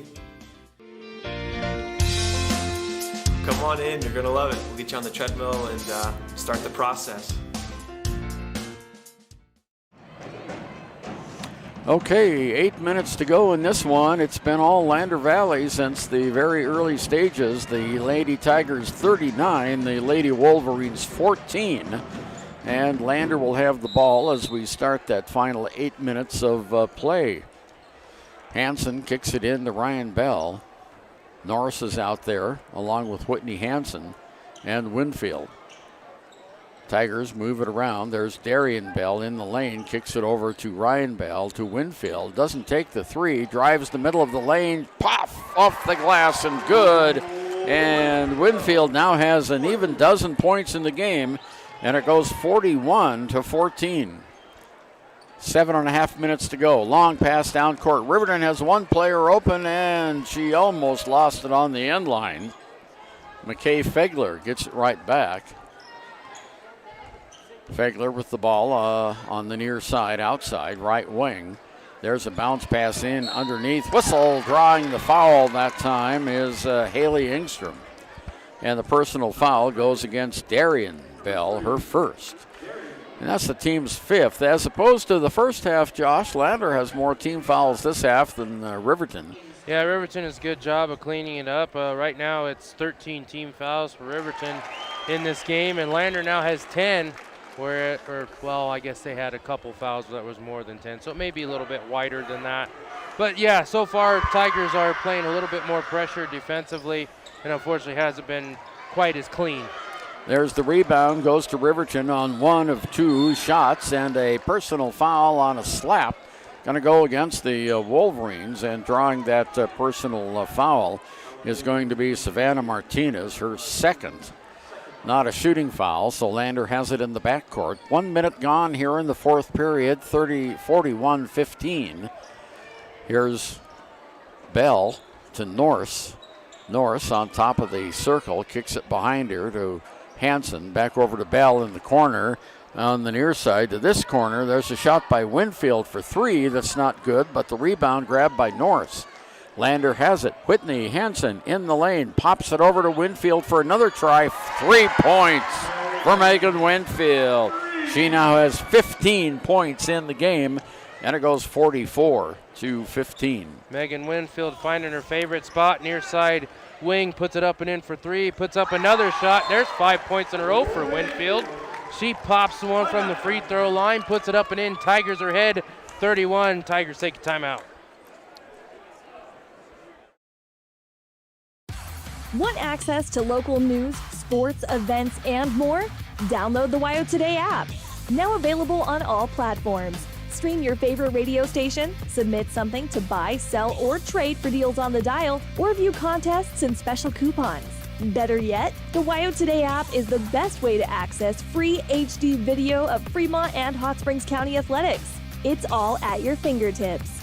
Head to your app store or visit wyotoday.com to download the WYO Today app now. 6:21 to go in the game. Lander Valley leading Riverton 46-15. Of course, this is not a surprise. The Wolverines come into the game 0-3 in their conference and 3-10 overall, and the Tigers are reverse that, 6-3 on the season and 1-0 in conference play. Riverton will have the ball when we resume play, and we just do. Jackson fires it in to Sheets, who will bring it down court. Sheets on top of the arc, goes to the left-hand side to Fegler. Fegler double teamed, gets it away underneath the basket all alone, laying it up and in is Jordell Anderson for two, and the Wolverines strike. Tigers were busy out front and snuck in, and there is a player control foul going to be called against the Lander Tigers, and that's going to be 5 on Tendor. So Talene Tendor fouls out of the game with 5:54 to go in the fourth period, and she ends up the contest with 3 points. Here's Sheets bringing it down. She's got a very distinctive ponytail there. Easy to identify her on the near side. Comes over to Jackson. Ball high above her head. Tries to drive the baseline. She throws up her prayer. It's not answered. Out of bounds to the Tigers. One of the things I've noticed about this Lady Wolverines team is there's been multiple opportunities where they have an open look, and if they just take that extra dribble drive, they'd have a lot better option, whereas they see that little bit of an opening, they kind of force the shot way too early. And the Tigers coming down the floor now here on the near side. It's Stauffenberg. Stauffenberg holds the ball. In the corner it goes to Hansen. Back to Stauffenberg. Stauffenberg looking, wants to move it in the lane. Now she does. She drives in the lane, can't shoot, fires it out on top. Goes to Winfield. Across the key, ball is stolen away by Paisley Jackson. Nice steal, and it's knocked out of bounds by the Tigers. That was a nice catch-up move by Hansen. Yeah, that was just a great recovery by Hansen. Seeing that the pass was a little bit late, Winfield was trying to get it over to her. Cross-court pass, one of those that most of the time it's not going to work. Hansen uses the turbo to catch up and force the ball out of bounds. Paisley Jackson's three is no good. Coast to coast, Ryan Bell for two for the Tigers. And now it goes 46-17, 4.5 minutes to go. Riverton brings it down court. Fegler, that's Fegler. There's a shot up for three, not good. Fegler with the rebound and 2 points. Her first two of the afternoon, 46-19 on the KFCW WyoToday.com scoreboard. Down court, Ryan Bell. Her sister Darian is not in the game at this time. 4 minutes to go. We're halfway through the final period. Boys game coming up next. Here's Hansen in the corner. Boy, it looks like she really wanted to shoot that ball, but held off. She had 2 fake shots. Now she's open. She doesn't take the shot, gives it off to Bell, drives the lane, shots up, not good. Rebound, turn around, no, not good. Fight for the rebound, and Riverton is going to win this one. Coming away with the basketball is Haley Engstrom. Lander goes back on half-court defense with just over 3.5 minutes to go. Sheets with the ball. Fires it over in the far side to Anderson. Back to Sheets. 3.5 minutes to go. Sheets on top of the arc. Back over to Fegler. Fegler around the horn it goes. With it now is Sheets. Underneath, the ball's tipped and stolen away. Nice tip that time by Megan Winfield. Winfield brings it all the way down. Hansen has it. She tries to back her way into the lane. She succeeds, lays it up. No, too short. Oh, man. And almost had another point there. That was such a great move. Dribbling to her right, going across the key. Then she decides to crossover, goes back to her left. Both Riverton defenders over pursue. Unfortunately, she didn't put enough mustard on that one, put it up and in. Shot up by Jackson is not good. The putback by Haley Engstrom is good, and she now has a total of 3 points in the game. 2.5 minutes to go. Here's Ryan Bell off to Norris underneath. Stauffenberg backs her way in the lane, loses the handle on the basketball. We have a whistle and a foul is going to be called on Stauffenberg. No, that's Whitney Hansen that gets the foul. Her first of the game. 7th, so we'll shoot free throws. Megan Winfield comes out of the game for the Tigers, and coming in now is Ashlyn. Is that Ashlyn Donahue out there? No, it's 34. Yep. Yeah, Ashlyn Donahue comes in. Free throws up and good by Fegler. She now has 3 points. 48-22 with 2:28 to go. Next free throw coming up, and this one also was good, so she hits both of her free throws. And it's 46-23. 2:22 to go. Here's Ryan Bell off to Norris. Norris on the right wing is fouled. Picking up the personal is Engstrom, her 3rd. And that's the 5th by the Wolverines. They still have 2 to give. Norris to take it out of bounds for the Tigers. Into Hansen. Hansen on the far side. She drives all the way down, puts the shot up. It's too short. Rebound knocked out of bounds. It'll stay with the Tigers. I think that time Riley Johnson got her hand on it. Yeah, Hansen's just been doing a really good job driving inside, seeing the openings, being really decisive what she wants to do, not hesitating, and she's been able to put in for a lot of open looks. She gets another one there, draws the foul. She'll go to the line for 2 more. 2 minutes, 2 seconds to go. Personal foul called against Paisley Jackson, her 4th for the Wolverines. Coming in now for Riverton is Camden Sheets. And coming out of the game, no, that's 5 fouls on Jackson. I beg your pardon. So she fouls out of the game with 2:02 to go in the contest with just 4 points. And all 4 of those points came in the first quarter. Free throw is up by Hansen and good. Now with 18 points in the game. Demi Stauffenberg checks out of the game. She gets a round of applause from the crowd as well as from her dad, the head coach, and Melinda Cox, the assistant coach. Next shot is up and good as well. So Whitney Hansen gets them both, and it goes 50-23. Down court, shot up, off, not good. Riverton fights for the rebound. Coming away with it is Engstrom. Engstrom in the corner, gives it off to Martinez. Martinez does a few dribble things. Almost had a travel there.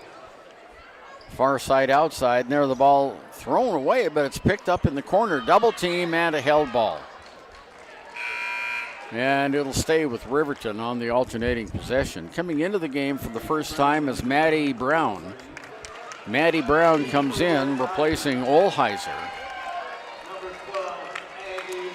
And coming in for the Lander Tigers, let's see, who do we have? Number 12, that's Aggie Brown. So Brown for Riverton, Brown for Lander comes in here in the late stages, minute and a half to go. Here's Sheets. Sheets with the ball. Hands it off to Fegler. Fegler drives it around the horn in the corner. Comes back out on top to Sheets. Sheets almost lost the ball. Dishes it off there now to Engstrom. Engstrom puts up a shot. It's blocked. Rebound underneath and a foul and one. Engstrom gets the basket, and the foul on the way up was committed by the Tigers' Layla Norse. Now that we have majority of the JV players here in for the Tigers, they have doubling up the Riverton Wolverines here late in the fourth quarter. Did see there's just great defensive positioning by Aislinn Donahue on the man-to-man assignment. She crossed over very well, stayed in front of her opponent, and did not foul. Just great defense by the up-and-coming Lady Tigers. Here we go. There's Darian Bell. Darian off to Donahue. Back to Bell. 55 seconds to go in the game. 50-26. Lander with the lead. Off to Hansen to Norris. Norris is all alone on the near side. Dribbling the ball, almost lost it. Dishes it off now to Hansen. Drives the basket, puts up a shot, and draws the foul. Ends up on the floor, too. So a personal foul is going to go against Martinez. Is that right? That's her third. And Whitney Hansen back at the free throw line for the Tigers. She has 19 points in the game. And still has 19 as she misses the free throw. Just 38 and 4/10 seconds left to go in this one. Lander will move to 7-3 overall. Riverton falls to 3-11. Next shot. Oh, she missed them both. Rebound, fought for. Underneath, a held ball, and this one will go to Lander. 35 and 8/10 seconds left in this one. Hansen takes it out in the Norse. Back on top to Hansen. Hansen in the corner to Donahue. Back to Hansen. She fakes the shot. Underneath Donahue for two, and she's got it. Donahue for two, and it goes 52-26. Just 15 seconds. That makes up for her almost own basket last week at Powell when she got the rebound and thought she was under her own basket, almost gave Powell points. Well, turnovers, down to 4 seconds to go. There's a long shot that's not going to make it, and the final score, the Lander Valley Lady Tigers 52 and the Riverton Lady Wolverines 26. The Tigers double them up here, and we'll be back with our scoring roundup right after this, and then the boys' game. There are two ways to buy 4x4 gear, the expensive way and the smart way. The expensive way is when you buy a new truck or SUV, and the dealer sells you the brush guard, the heavy-duty bumpers, the steps, lights, winch, you name it. He rolls it all in with your loan into your monthly payment. But here's the smart way. Shop at Wyoming 4x4, where you get expert advice from Dan, quality gear, professional installation, all for a whole lot less than you'd spend at a car dealer. Wyoming 4x4 on North Federal in Riverton. The smart way to roll.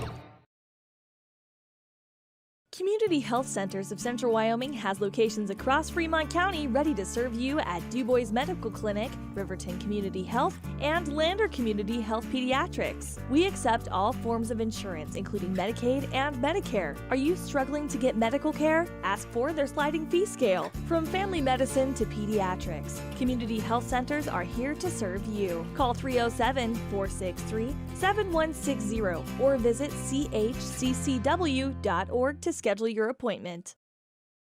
High Plains Power is a Touchstone Energy Cooperative. What does that mean for you as a Rural Electric Association member? It all comes down to 7 principles: open membership, one voice, one vote, member benefits, independence, education, cooperation, and community. To understand how it all works, we're headed back in time.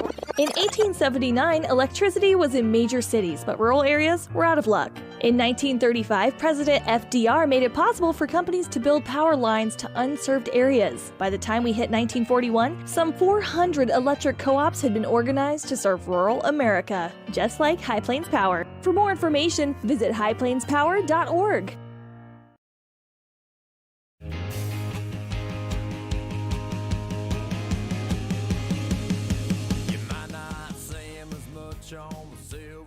I'm Bo Clark, coach of the University of Wyoming rodeo team, reminding you that putting on a seatbelt doesn't take 8 seconds and it can save your life. Go Pokes, buckle up!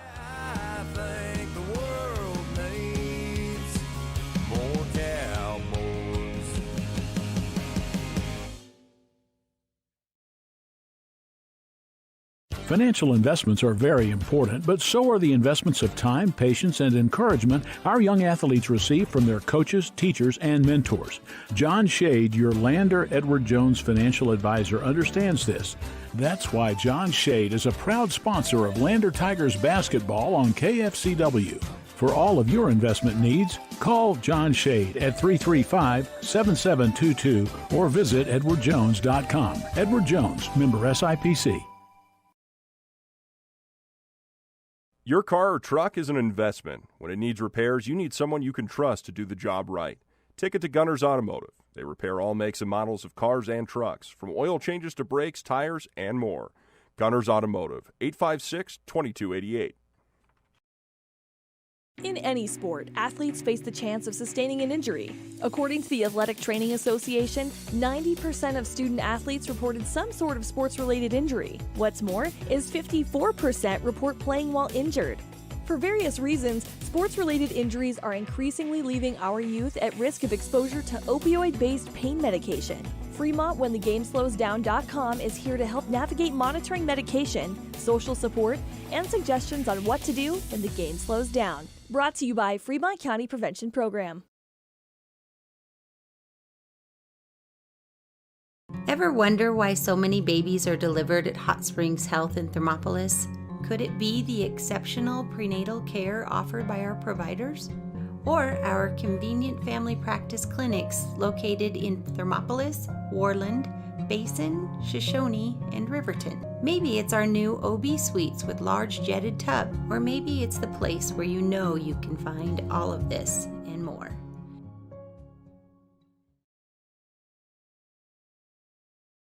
The choice is yours. Sutherland's Friends of the Family Plus Consumer Credit Card lets you choose from 5% off instantly at the register or special financing on qualifying purchases. That means no forms, no waiting, no rebates. You can choose 5% off instantly with your Sutherland's credit card. Got a big project? Choose special financing. The choice is yours with Sutherland's Friends of the Family Plus Consumer Credit Card. Subject to credit approval. Minimum monthly payment required. See store for details. Only at Sutherland's. From the wide open spaces to the canyon near you, Wyoming.com is reaching more homes and businesses than ever before. For more than 25 years, we've aimed to provide the best internet and phone service to meet the needs of our customers all across the great state of Wyoming. Now it's getting even better. Wyoming.com, expanding to an area near you. Wyoming.com. We're out there. Well, looking at the scoring roundup for the Lady Tigers' 52-26 win over Riverton. Top scorer, Whitney Hansen, 19 points. Megan Winfield right behind at 17. And Whitfield, of course, came up with 7 points there in that final period to Hansen's 2. Other scorers for the Tigers, 4 points each, Demi Stauffenberg and Ryan Bell. 3 points by Taline Tendor. 2 points by Layla Norris and 1 point by Darian Bell. On the Riverton side of the ledger, top scorer was Haley Engstrom with 6 points in the game, 5 for Camden Sheets, 4 each for McKay Fegler and Paisley Jackson. 3 points for Savannah Martinez, 2 points each by Gracie Olsheiser and Jordan Nell Anderson. So Lander now moves to 7-3 on the season, and Riverton goes to 3-11. Coming up next, this is going to be a barn burner between the Riverton and Lander boys. Lander comes into the year with a 3-6 record, 1-0 in conference. Riverton, on the other hand, they're 2-0 in their conference and 8-5 overall, as the Wolverines have had a very good very good opening to this. And we'll be back with more of our Bailey Enterprises pregame show right after this.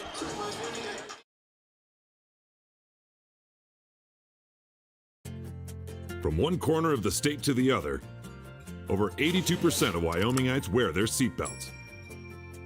And to the 18% who don't, we say, let's buckle up for life, Wyoming. Gotchi Rehabilitation and Wellness knows what it means to be on top of your game. For over 60 years, Gotchi has led the field in providing physical therapy, occupational therapy, and wellness in Thermopolis and their facilities in Worland, Basin, Powell, Cody, and Shoshone. Whether you're recovering from an injury, deconditioned, post-stroke, or just looking to take control of your health, you'll find years of dedicated experience paired with personal care at Gotchi Rehabilitation and Wellness. Learn more at gotchi.org.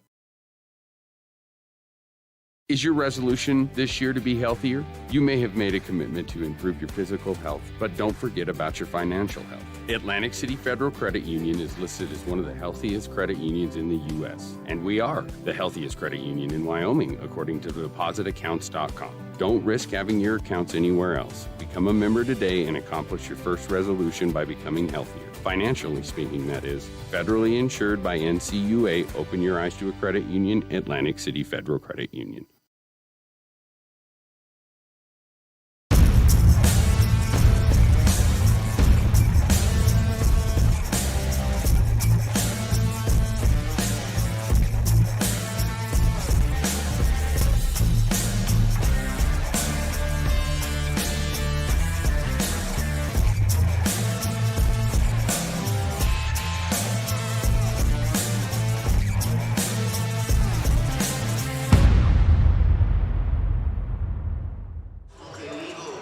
And back on the Bailey Enterprises pregame show, the Lander Tigers come into this game averaging 48 points a game, and Riverton at 50 points a game. So pretty close on the offensive.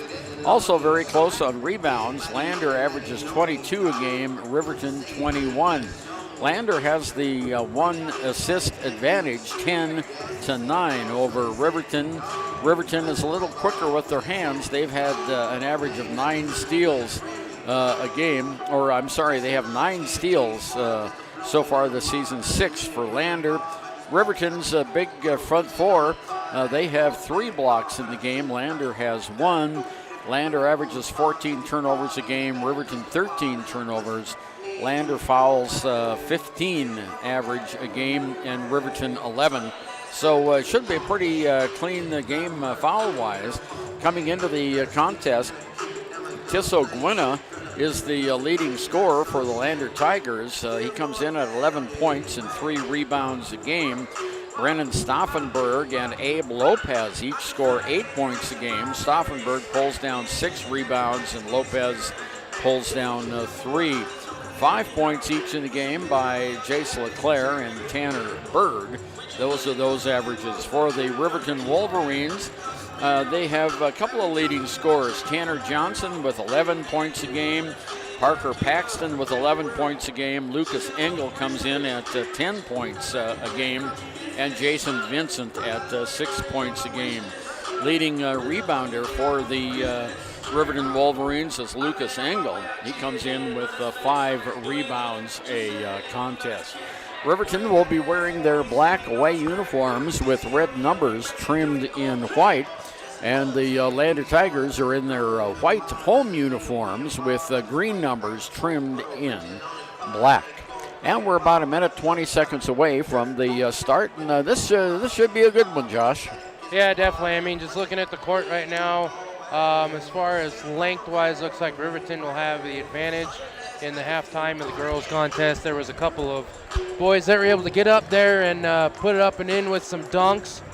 Don't know if they'll throw that out in the game or not, but big thing for the Tigers in this one is get off to a hot start, see if they can't open up with some good, hot, consistent shooting, see the ball go in a few times, get that confidence up, as it's been one thing that Coach Mullins has told his team, as well as the team has reiterated to themselves. Is like they're getting good open looks. All they need is a couple percentage points improvement for the shooting, and hopefully they get off to a hot start and do well and see that ball go in. And as soon as you see that first one go in, you just open up and you feel a lot better. about your chances. Tonight is senior night here at Bob Carey Memorial Fieldhouse in Lander, and the Lander Tigers chose this rivalry game to honor their seniors, and we've got a bunch of them that'll be coming up. The Tiger basketball players have Tisso Gwynna, Bryce Denton, Tanner Bird, Kellen Donahue, and Jace LeClaire as seniors for today. So 5 folks for the Lander Tigers.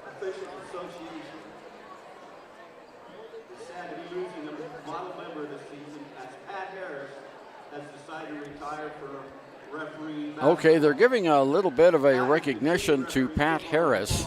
Pat Harris has been an official for a long time, and I believe they're going to go out on the center court here and give Pat Harris some kind of recognition. He's coming out of the stands, and of course we've got some folks out there that will be here to recognize him. Pat Harris, a long-time Wyoming official. He comes out, he's getting a plaque from the Wyoming Officials Association and some of the other officials that are out there, the Reggie Miller, the athletic director of Riverton High School, and he's getting a plaque from the Wyoming Coaches Association for his longtime refereeing out there. So congratulations to Pat Harris of Riverton. He's done quite a few of these Riverton Lander basketball games, Josh. Yeah, it's definitely a name that I recognize for doing games for a long time, not only here in Fremont County but across the state. Good for him to put in a few years of work, and I've never had in previous dealings both broadcasting and listening to broadcasts done by my uncle, former voice of Tigers, Nick Hudson. Never had anything bad to say about him. It's just good recognition for him as he is calling it quits, hanging up the whistle, and he'll enjoy the rest of his career or whatever else he's doing, or maybe he's in full retirement now. Well, I think he's getting a free bag of popcorn over there on the far side. So the starting lineups are going to be announced next for the Riverton Wolverines. They're going to go with Jason Vincent, averaging 6 points a game. Parker Paxton, their leading scorer at 11 points a game, is another starter. Derek Lang is also going to be starting. He averages 3 points a game for the Wolverines. Tanner Johnson is another one of their big guys. He's going to be a starter. And number 45, Lucas Engel, is going to be a starter, scoring 10 points a game for the Wolverines. For the Lander Tigers, their starting lineup is going to go like this. Kellen Donahue, averaging 4 points a game. Jace LeClaire, averaging 5 points a game. Tanner Bird, 5 points a game. Tisso Gwynna, 11 points a game. And Brennan Stauffenberg, 8 points a game. So for Lander, going with Donahoe, LeClaire, Bird, Gwynna, and Stauffenberg. And for the Wolverines, Vincent, Paxton, Lang, Johnson, and Lucas Engel. As we mentioned, Riverton scoring at a 50-point-per-game clips. Lander scoring at 48 points per game. So you look at those two stats right there, Josh, and we're looking like maybe we'll have a pretty close game. There's Tisso Gwynna. Tisso was all-conference last year for the Tigers. And, of course, the Tigers were on the floor at the Casper Event Center last year after coming in with the number 1 seed from their pod, but couldn't play because the tournament was canceled due to COVID infections. So now the center jump circle, Lucas Engel is going to go up against Brennan Stauffenberg. And Engel certainly has the height advantage here of about 6 to 8 inches, and he gets the basketball over to the Wolverines. Tanner Johnson. Around the horn it goes now. Jason Vincent. Vincent to Engel. Engel in the paint, can't shoot. Passes it out on the near side to Paxton. Paxton also a state champion golfer for the Riverton Wolverines. Around the horn, Tanner Johnson back to Paxton. Paxton now, far side. Not ready to shoot yet is Jason Vincent. He drives the baseline, puts the shot off the glass and in. Jason Vincent with a really nice dribble drive that time, Josh. Got inside, got the contact from Stauffenberg, still able to muscle it in for 2. Wolverines on the board first. 2-0 Riverton on our YO Today and KFCW Facebook page. And we have a turnover by the Lander Tigers on the near side. First turnover of the game gives the ball to Riverton. 7:15 to go first period. Paxton to bring it down for the Wolverines with their cardinal red uniforms. Black numbers trimmed in white. There's Engel on top of the key. Far side it goes to Vincent. Vincent can't drive the baseline. Blocked out there by Bird. To Paxton on top. Paxton back over to Vincent. Vincent near side. Johnson. Long shot by Johnson is not good. Rebound goes to Jace LeClaire for the Tigers. Quickly down court to Stauffenberg to Gwynna. Gwynna underneath the basket, wide open. LeClaire, he misses the shot. He gets his own rebound, kicks it out to Stauffenberg. We have a whistle and a travel, and the second turnover by the Tigers. Great vision by Gwynna, seeing that LeClaire is open on the far side on the block. Unfortunately, he's unable to put it up and in for 2. Does collect his own rebound, and Stauffenberg got ahead of himself there. Feet moving before the ball did. Turnover for the Tigers. Here's Vincent on top of the key. On the near side, Derek Lang underneath the basket to Vincent to Paxton for 3. It's good. Parker Paxton hits the 3, and it goes 5-0 Riverton on our WyoToday.com and KFCW Facebook page. 6 minutes to go. We've played 2 minutes here in the first quarter. Class 4A Riverton, Class 3A Lander. Bird has it over to Gwynna. Gwynna moves in. Underneath, there's one of those bounce passes I don't like very much, but Lander survived it. Gwynna launches a 3. It's off. Not good. Rebound high. Tanner Johnson for the Wolverines. And we go the other way. 5:45 to go here. First period, 5-0 Riverton. Vincent has it on the left-hand, right-hand corner on the right wing. Now on the near side, it comes to Johnson. Tanner Johnson on top to Paxton. Paxton drives it in. Can't penetrate. Goes over to Vincent. Vincent does. He's got a lane off the glass and in. Jason Vincent with 4 points, and it goes the Riverton Wolverines 7 and Lander nothing. Pretty reminiscent of the start Lander had against Powell last week. There's Stauffenberg from the free throw line. Not good. Paxton with the rebound. Riverton going. They slow it up a little bit. Paxton stops. Gives it off to Lang. Underneath it goes to Engel. Engel backs his way in. Turnaround. Jump shot is good. And a timeout called by Stu Mullins. And the big Riverton crowd here tonight. We'll be back after we listen to this. Riverton 9, Lander 0. Riverton's Hampton Inn & Suites is proud to sponsor our youth athletics in Fremont County.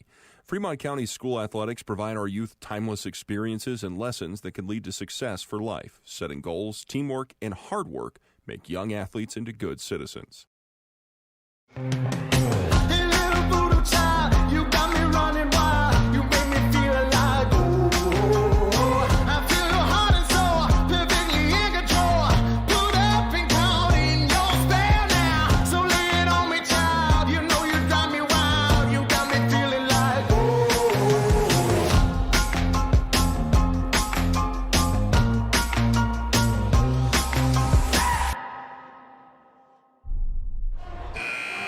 Well, Josh, Lander falls behind 9-0. Exactly what happened to them last week up in Powell before they came back. Let's see if they have the perseverance to come back in this game against their crowny rivals. Yeah, not a good start in the first 3 minutes of this contest. They've had a couple of good looks. Unfortunately, weren't able to put them up and in. Riverton has come out shooting lights out from the perimeter, moving to a 9-0 advantage here in the start of the contest. Underneath the basket, Stauffenberg gives it off Donahue on top. Far side, Gwynna. Gwynna back to Donahue. He drives the baseline, kicks it over. There's a shot by Ayers. That's not good. Rebound by LeClaire. He is fouled. No, they're going to call a held ball, and it'll go to the Lander Tigers. Held ball with 4:28 to go, 9-0 Riverton. Riverton certainly has the height advantage in this game. There's the inbounds pass to LeClaire to Stauffenberg. Knocked out of bounds over there, and I believe that was Lang that knocked it out. I thought that maybe the Tigers would have the athleticism advantage with a little bit of speed from LeClaire and Gwynna, but so far Riverton is able to match it. Here's Donahue on the far side outside, bounces to Ayers on the near side to Gwynna underneath Stauffenberg. Back to Gwynna. Gwynna can't penetrate. The nice zone defense by Riverton, keeping Lander out of the inside. On the far side, Donahue with it. Dribbles it across the key to Gwynna. Tissot almost looked for a three. Over to Ayers, round side. Back to Donahue. He loses the handle but picks it up quickly. Back over in the corner to Ayers. Riverton with that zone defense, not letting Lander any space on the inside. And Ayers almost falls down. They call him for traveling. That's the third turnover by the Tigers. Yeah, I thought for sure with that contact they were going to call the blocking foul on Riverton. They did not. It forced Ayers to drop to one knee, and that is a travel, unfortunately. Another turnover and empty possession for the Tigers. Two big student sections here tonight, one from Lander, of course, and one from Riverton. On the far side, Engel fires it over on the side to Johnson. Shots up and in, and it goes. Tanner Johnson, 11-zip. Riverton on our scoreboard. Here's Gwynna. Gwynna underneath to Lopez. Lopez is tied up, and we're going to have the ball go to Riverton. On the alternating possession, entering the lineup now, Derek DeVries for the Wolverines. And coming out of the game is Parker Paxton. Riverton taking it out. Lander showing full court pressure. Cade Gabrielson. Bounce pass. Back to Gabrielson. Back over on the far side now. Bringing it in to DeVries. Underneath to Engel. Back on the near side. Vincent on top. Gabrielson's shot not good. Rebounded by Johnson. And it's knocked out of bounds, and it'll go to the Tigers. Yeah, two Riverton players both fighting for the same position to try and get the rebound on that. Went off of one and then fell off the foot of the other out of bounds. Tigers need to see if they can get on the board here. We're now 5 minutes through the first quarter. Tigers are scoreless behind 11-0. Here's Tissot Gwynna, lost the handle on it, but gets it right back over to Stauffenberg to Lopez. Lopez around the horn. Donahue has it now on the right wing, moves in the center. Bounce pass to Stauffenberg, now over to Gwynna. Gwynna in the middle of the lane underneath to Lopez. His shot is blocked, and Engel picks up the blocking foul. The big guy for Riverton. No, they're going to call it on Jason Vincent. No, I thought for sure that was Engel that was in the middle there. But going to the free throw line for Lander's first opportunity to score is Abe Lopez, and he misses the free throw. He'll get one more. Yeah, Riverton's just running a 2-3 zone. Got two people on the perimeter, three along the baseline. They're doing a really good job of rotating and coming out and blocking that extra shooter. So far, Tigers have not been able to find any sort of opening as they are still scoreless. Lopez missing both of those free throws. Tanner Johnson in the backcourt gives it off to Paxton, who just came back into the game. Back over to the far side to Johnson. Johnson to Gabrielson on top. Near side, Paxton for three. Parker Paxton with his second three, and it goes 14-0. Underneath, ball's knocked away. It goes to Riverton. Gwynna was trying to hit an underneath shot from the lane, and it went out of bounds. Engel comes back in the game for the Wolverines. Tanner Johnson comes out. 2 minutes, 13 seconds to go. It's 14-0 Riverton on our KFCW WyoToday.com scoreboard. So down court, Paxton has it in the backcourt to Gabrielson. Over to DeVries. DeVries back to Paxton on the near side. Paxton dribbles it across the top of the key to Gabrielson. In the middle it goes, back over to Paxton. He's hit 2 threes already in this game. They're trying to get him open for another one. Underneath, DeVries has it. There's over to the corner, Gabrielson underneath to Engel. He tries to back his way in, can't do it. Shot is over, ball's on the ground, stolen away by the Tigers. First turnover by Riverton. 90 seconds to go here, first period of play. 14-0 Wolverines. Here's Donahue, gives it off to Gwynna. On top of the key, Gwynna moves to the right-hand wing, stops, reverses direction. In the middle of the lane, loses the handle on the basketball. Fourth turnover by Lander. Now Riverton has it, and they're going to try to come back. DeVries on the near side to Gabrielson, to Paxton, back to Gabrielson in the middle of the lane, underneath, far side, open. Lang, he can't shoot, but Paxton will, and his three is not good. First one he's missed tonight. Rebound goes to Carter Ayers of Lander, under a minute to go. Lander hasn't scored yet in the game. Here's Gwynna all the way in. Shot is not good. It hits the front of the rim and falls out. And Paxton gets it for Riverton to Gabrielson. Gabrielson long pass to Paxton in the forecourt. 14-0 Riverton. Paxton is open again, doesn't shoot. Or I'm sorry, that was Gabrielson who was open. Now to Paxton. On the near side, DeVries. Paxton on top to DeVries. Looking for the last shot here, leading 14-0. Lopez comes out on defense now for the Tigers. DeVries has it. Back over to Parker Paxton. Now to Gabrielson. 8 seconds to go. Gabrielson on the near side. DeVries takes a shot. It's up and it's not good.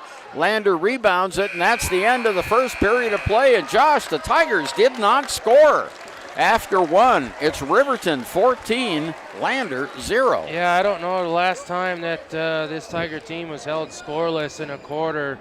We knew that Riverton was going to have the height advantage coming into this, but I didn't think they were going to have the athleticism advantage as well. They've been able to shut down that everything Tissot Gwynna has tried to do, as well as a couple open looks inside and second chance opportunities. Unfortunately for the Tigers, they have fallen from the get-go, literally from the jump of this contest. Parker Paxton shooting lights out from the outside, and the huge reach advantage with Lucas Engel for the Wolverines. He's able to basically just put it up and in, just like we saw when the Tigers played against, who was that a couple weeks ago that had a couple players that were 6'7" and 6'5". Jackson, yeah. When they're playing against Jackson, it's the same thing. Basically, look for the open shot from the outside or pass it down deep to the tall timber inside. And unfortunately, Tigers have not been able to get on the board here in this contest. We're getting ready to start the second quarter. Tigers looking to get on the board. Big crowd here tonight at Bob Carey Memorial Fieldhouse in Lander. Both sides, there's a few empty seats here and there, but a big crowd tonight in Lander for this county rivalry. And Stauffenberg had to take something off he had on his person and give it to his assistant coach. And now the Tigers will have it, looking for their first points of the game. Here's Tissot Gwynna. Gwynna on the far side, over to Stauffenberg. Stauffenberg guarded very, very closely by Jason Vincent. In the middle, Donahue from the free throw line. No, not good. Tip back out, rebound goes back to Donahue. Now to Stauffenberg. Far side to Ayers. Tissot Gwynna from the corner. No, not good. Rebound fought for it. Lander gets it. 2 offensive boards for the Tigers. Now in the corner, here's Donahue. Can't drive the baseline. To Ayers, near side. Stauffenberg. Ball's knocked away from him. Now to Gwynna. Gwynna's got it. Drives on the right-hand wing. Somebody burnt popcorn. I spell burnt popcorn. Here's Gwynna on top of the key. Almost lost the handle on the ball. Far side outside, midway between the two lines. Stauffenberg for 3. No, nothing. Lander's got a lid on their basket. They have not scored. And the ball is stolen away. Here's Lopez. Lopez lays it up and in. Good defensive play by Lopez, able to poke that one free from Paxton. Takes it in the forecourt, easy opportunity, fast break. Tigers finally on the board, 14-2, 6:40 left in the second quarter. There we go in the backside. Here is Johnson, Tanner Johnson with it to Paxton. Paxton, far side outside, midway between the two lines, gives it back over to Johnson across the key. Now to Vincent. Vincent falls down on the play, but gets it away, and we have a held ball. And let's see, who will it go to? It will stay with Riverton. 6:21 to go until halftime, 14-2 Wolverines on our KFCW, scoreboard. Tanner Johnson to take it out for the Wolverines into Parker Paxton. Parker averages 11 points a game, and he already has 6. Paxton doesn't shoot. Over to Vincent. Vincent back far side to Paxton. Paxton on top of the key. Near side to Vincent. Vincent works it around. Paxton has it on top. Back to Vincent again as they're playing catch. Back over to Paxton for three. No, a little bit short this time. Stauffenberg rebounds for the Tigers. Off to Gwynna, who brings it into the forecourt. In the corner to Abe Lopez. Lopez across court over to Gwynna on top. Gwynna to the right-hand wing. Guarded very closely that time by Vincent at the free throw line in the corner to Donahue. He can't shoot, blocked out there, but now he's open. 3-ball, no, too long. Whistle underneath, and we have a foul called on Lander under the basket. And the personal foul is going to be whistled against Carter Ayers. That'll be his first and the first team foul against Lander. Well, we played, 10 and a half minutes in this game, and both teams only have one foul. Very cleanly played. Lander's putting on a little backcourt pressure. Paxton still in the backcourt over to Vincent. Vincent brings it in all the way down to Engel. Engel back over on the far side to Johnson. Tanner can't shoot.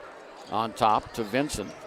Vincent back over to Johnson. Johnson far side outside. Long cross-court pass to Paxton. He was open for a minute for the three.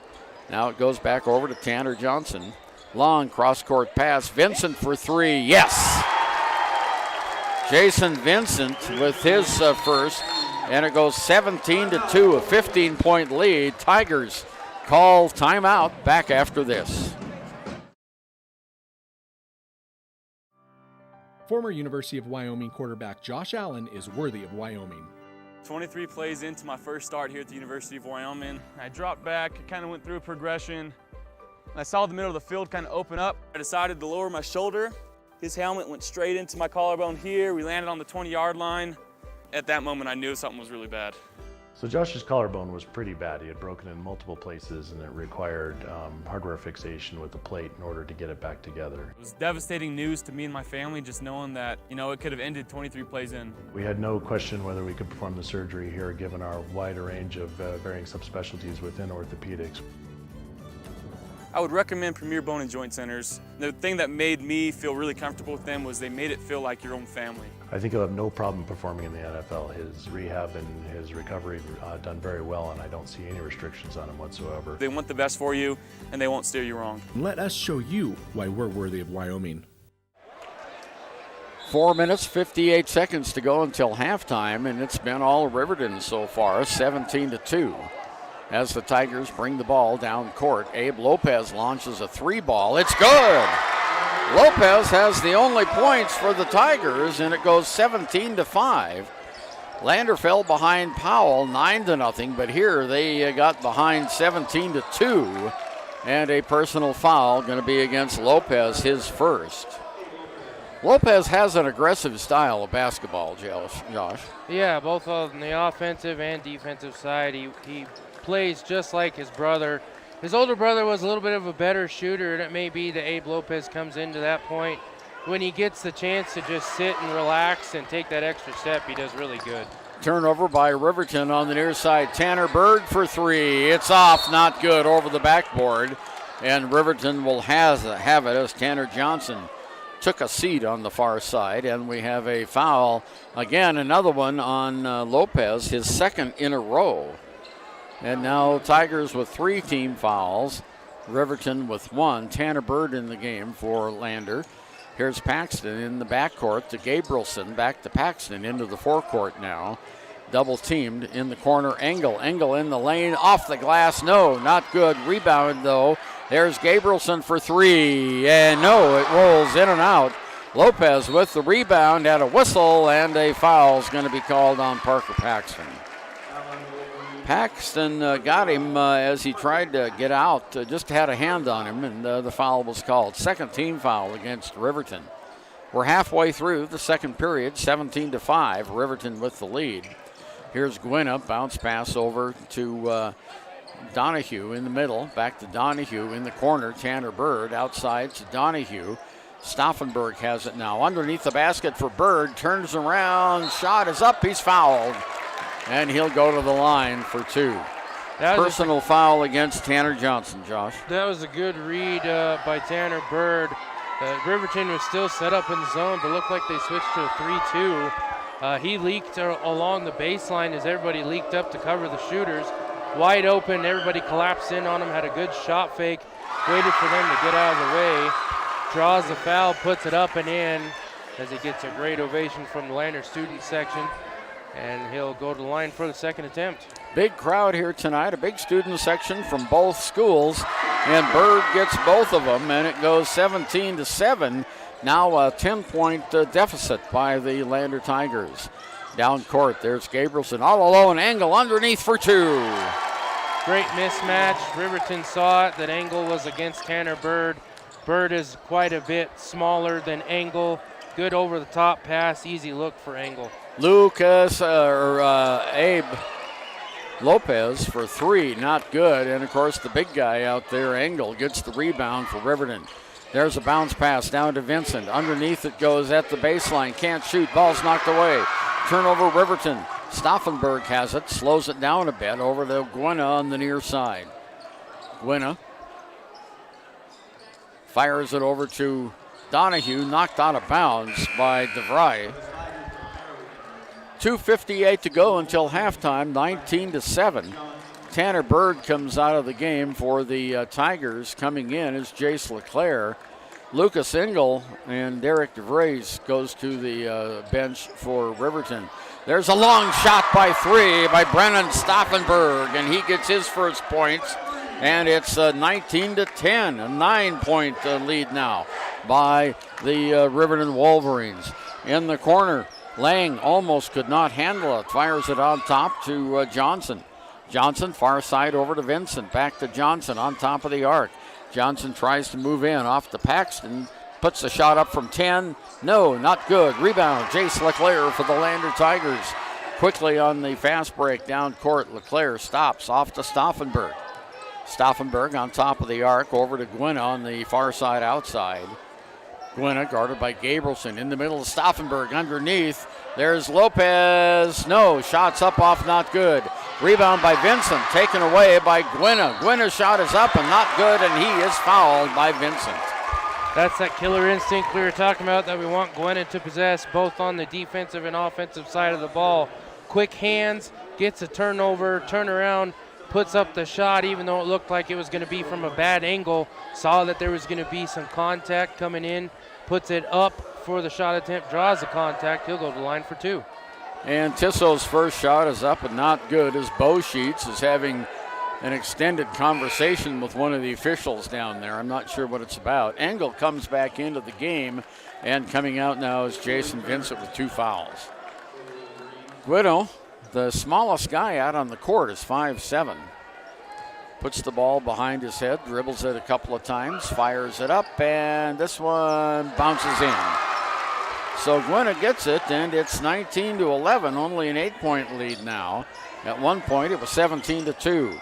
Down court, Johnson from the lane. Shot is up, not good. Rebound, Engel. His shot's not good. And we have a foul underneath the basket. Engel will go to the line. Foul on Kellen Donahue. That's his first. That's hard to guard, that big guy. Yeah, when he is head and shoulders above everybody else on the floor. Closest person to him is Brennan Stauffenberg, and he's at least 4 inches smaller.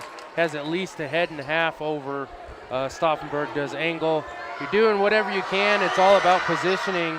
As long as you can try and get inside of him, you'll win that rebound battle or force him to go over the back for the turnover. 1 for 2, and Engel blocks LeClaire's shot on the other side. So Engel only got one of the 2 free throws. Here we come. Paxton back in the corner to Engel. Back to Paxton on this side. 1.5 minutes to go. Paxton jumps, fires, hits.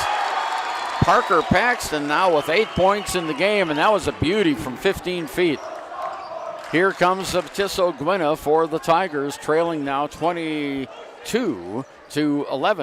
on our WRTA WyoToday.com scoreboard. Here's Gwynna. Gwynna in the lane, can't penetrate, so he turns around, tries another angle, shoots and scores! Tisso Gwynna. Beautiful move by Tisso. Yeah, an absolutely impossible circus shot. He drew the contact thinking he was going to get the foul, but he went ahead and put it up and in anyway. And there was no foul. So here's Paxton on top of the key. In the middle, Johnson to Engel. Back to Paxton for three. It's good. Parker Paxton with his third three-pointer of the game. 25-13, 12-point bulge for Riverton. Stauffenberg to Lopez. Back to Stauffenberg on top to Gwynna. Gwynna dribbles it across the key in the corner to Lopez on top. Here we go. Stauffenberg has it in the lane, off the glass. Shots blocked by Engel. Beauty of a block shot. Yeah, Engel's sitting there with the inside position, was able to just slide sideways with Stauffenberg, waited for the opportunity, put up the shot, and just gorgeous block. Good positioning, able to get the clean block. There's a three from the corner by Donahue that's not good, as coming back into the game as errors for the Tigers. Down court, Johnson almost has the ball taken away. He fires it on top of the key to Paxton with 10 seconds left in the half. 25-13. Now 8 seconds to go. There goes Paxton in the corner, foul, and they're going to get free throws as Tisso Gwynna commits his first blocking foul. Yeah, no free throws. Outside. Yeah, only the fifth team foul against Lander. 4 seconds to go. Here's Paxton in the corner. Gabrielson, whistle, no, traveling is going to be the call. And the half ends with Riverton 25 and Lander 13. Back after this. Riverton Vision Center offers comprehensive eye health exams, highly trained staff, and a large selection of fashion eyewear and sunglasses. Dr. Ballard, Dr. Hinkle, and Dr. Frazier offer over 70 years of experience. Call Riverton Vision Center at 856-9451 to schedule an appointment today. When repairs are complete after a collision, you expect your car, SUV, or truck to look like new. That's the service you'll receive at Stork Auto Body in Riverton. Professionalism and meticulous attention to detail. You can depend on Stork Auto Body, 841 Miniweb Avenue, Riverton. Why should you choose Lander Medical Clinic or Western Family Care for your health care? In addition to 4 locations in Fremont County, they also provide telehealth. Telehealth can be your go-to answer when you're out of town, on the road, or just can't get to urgent care. All you need is a good internet connection. To schedule a telehealth appointment, call 332-3941 today. That's 332-3941. Lander Medical Clinic and Western Family Care. With telehealth, they're putting your health first every time. During winter storms, it doesn't take long for roads to turn slick. Snowfall is often accompanied by high winds, and blowing and drifting snow can make it difficult to see the road. Speed limits are based on dry pavement conditions and good visibility. Be ready to reduce speed and increase following distance. Crashes are twice as likely to happen when it's slick out, and it's usually because someone is driving too fast for conditions. Remember, when there's ice and snow, take it slow. This message is brought to you by WYDOT. Central Wyoming College now offers Bachelor of Applied Science degrees in Early Childhood Education and Organizational Management and Leadership, with an emphasis in outdoor education, tribal leadership, or business and entrepreneurial leadership. CWC offers 3 ways to learn: online, virtual, and in person. Learn, grow, lead, and advance at Central Wyoming College. CWC is leading the way with expanded programs in the Bachelor of Applied Science degrees. At Teton Therapy, our people make the difference.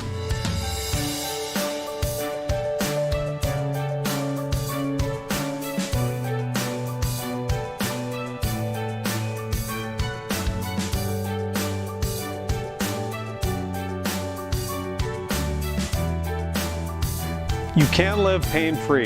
The amazing staff at Teton Therapy can help in Lander and Riverton. It's halftime at the Bob Carey Memorial Fieldhouse in Lander, and we are having Senior Day here today against the Riverton Wolverines. And we've had Demi Stauffenberg, her parents and brother, and now Whitney Hansen and her parents and brother out there. And now we have another player coming out, and I believe that is going to be Tanya. No, not Tanya. Who is that? It's Ryan Bell. Oh, it's Ryan Bell. I'm sorry. Ryan Bell comes out with her family. and gets a big bouquet of flowers. Looking at the first half stats, it's been mostly Riverton. They shot out to a 14-0 lead at the end of the first period of play. Lander, first time they've been held scoreless in the first period for, I don't know, Josh, a long, long time. And then the Lander Tigers came back and outscored Riverton 13-11 in that second stanza, and that's where we are, a 12-point lead now by the Wolverines, 25-13. Riverton scoring, Parker Paxton has hit 3 trays and 1 field goal for 11 points. Jason Vincent 1 tray and 2 field goals for a total of 7 points. Lucas Engel has had 2 in the paint and 1 for 2 at the line for 5 points, and Tanner Johnson has 1 field goal for 2 points. 3 turnovers in that first half of play by the Riverton Wolverines, 4 turnovers by the Lander Tigers. And they're scoring at halftime. Abe Lopez is the leading scorer. He's hit a basket and a tray for 5 points. 3 points each on a tray by Brennan Stauffenberg, and an old-fashioned 3 by Tisso Gwynna. A field goal and 1 for 2 from the line. And Tanner Bird, 2 for 2 from the line for 2 points. And that's it at halftime. Riverton 25 and Lander 13. And, of course, the Wolverines, they've been a pretty good team. They're 8-5 on the season in Class 4A, Josh, and I can certainly see why. Yeah, they've got a lot of length with Engel, and they've got a lot of speed with him, as well as there's several players for the Riverton Wolverine team that are super tall, super athletic, and then you've got Parker Paxton, who's just shot lights out from the perimeter. They've been beating the Tigers in every aspect of the game. Basically the exact opposite of what happened in the girls contest, where the Tigers were beating Riverton. This time in the boys, the Riverton boys are definitely putting a whooping to their cross-county rival Lander Tigers. Well, we were expecting Cyril Stauffenberg to come here at halftime of the boys game, but I see that Randy Tucker has him engaged down there on the sideline, so maybe Cyril will be able to come up here in a minute. 4:19 to go until halftime, and we are at Lander at the Bob Carey Memorial Fieldhouse, 25-13. Riverton leads. Back after this. Hi, this is Terry Banker. I'm minister at New Hope Christian Church in Lander, Wyoming. We want to support the kids of this area academically, athletically, and spiritually. Our address is 630 Mount Hope Drive. Come to Sunday school at 9:30 and our worship service at 10:45. The team at Lander Dental provides a wide range of services, including preventive, cosmetic, restorative, and reconstructive dentistry in a caring, comfortable setting. Lander Dental Group, 799 South 2nd Street in Lander. Hi, I'm Tom. Okay, we have Coach Cyril Stauffenberg with us here at halftime. And Cyril, your girls team performed as we thought they would and came away with a big victory over their cross-county rivals. Yeah, we talked about it at the end of the game, and of course the kids love to talk about the points, and we were able to score some even after a frustrating shooting percentage in the first quarter. But from a coaching perspective, 8 points is pretty impressive defensively, and I guess that's how I've always liked to coach, and so it's kind of rewarding on my end. I think we need to find out what Whitney Hansen had for breakfast. Boy, did she come out in the post this morning. And it's been that way all year with different folks. We won't go up to Powell and they chase Megan and Demi all over. They couldn't even go to the drinking fountain without a girl on them, and Talene lights them up for about 19. They come down here and have a hand or in Demi's face the entire time, and luckily you have a team that's not selfish and they're willing to pass the ball and get it to the open person, and it's people have just been taking their turns. I mean, one time it's Demi, then the next time it's Megan, then the next time it's Talene, then the next time it's Whitney. Then we have some kids who can score, and that's a bonus. You can take one away, but we have other options. Yeah, Megan had 17 points in the game, and your defense, that full court defense, really seemed to bother Riverton today. Yeah, we've not been real healthy all year, just in terms of flu and that kind of stuff. And we were out our 6-man tonight. Kiara Friday didn't play; she was home ill. So I mean, that really kind of I thought we did remarkably well, considering we lost a sub. And when you're going to press full court, those subs are pretty valuable. Luckily, we didn't get into foul trouble, but I mean, I think we're a busy week this week, and we won't be for a lack of in shape, that's for sure. Yeah, we've got 2 more games Friday and Saturday, Warland and Lovell coming in. Hey, big crowd here tonight at the Bob Carey Memorial Fieldhouse. That must make you feel well. Oh, yeah. It's like I said, if we're only going to play one time, I'm glad it's here. Yeah, exactly. Well, Cyril, I know you got to run. Thanks for stopping up. Congrats on the big Tiger win today. Thanks, Ernie. You betcha. Okay, Lander Valley High School girls basketball coach and athletic director Cyril Stauffenberg on halftime here. And we'll be back with our second half of boys action after this. Talking about running analysis. Running analysis has 3 components to it. Obviously, you look at the running part. That's kind of the gait pattern, looking at how well they strike the ground. The next part looks at how strong they are, their legs, also how flexible they are. There's certain muscles that become tight the more you run. And then the last part, it's looking at how well you move. So you're looking at ways to help you reduce your chance of injury. Come on in, you're gonna love it. We'll get you on the treadmill and start the process.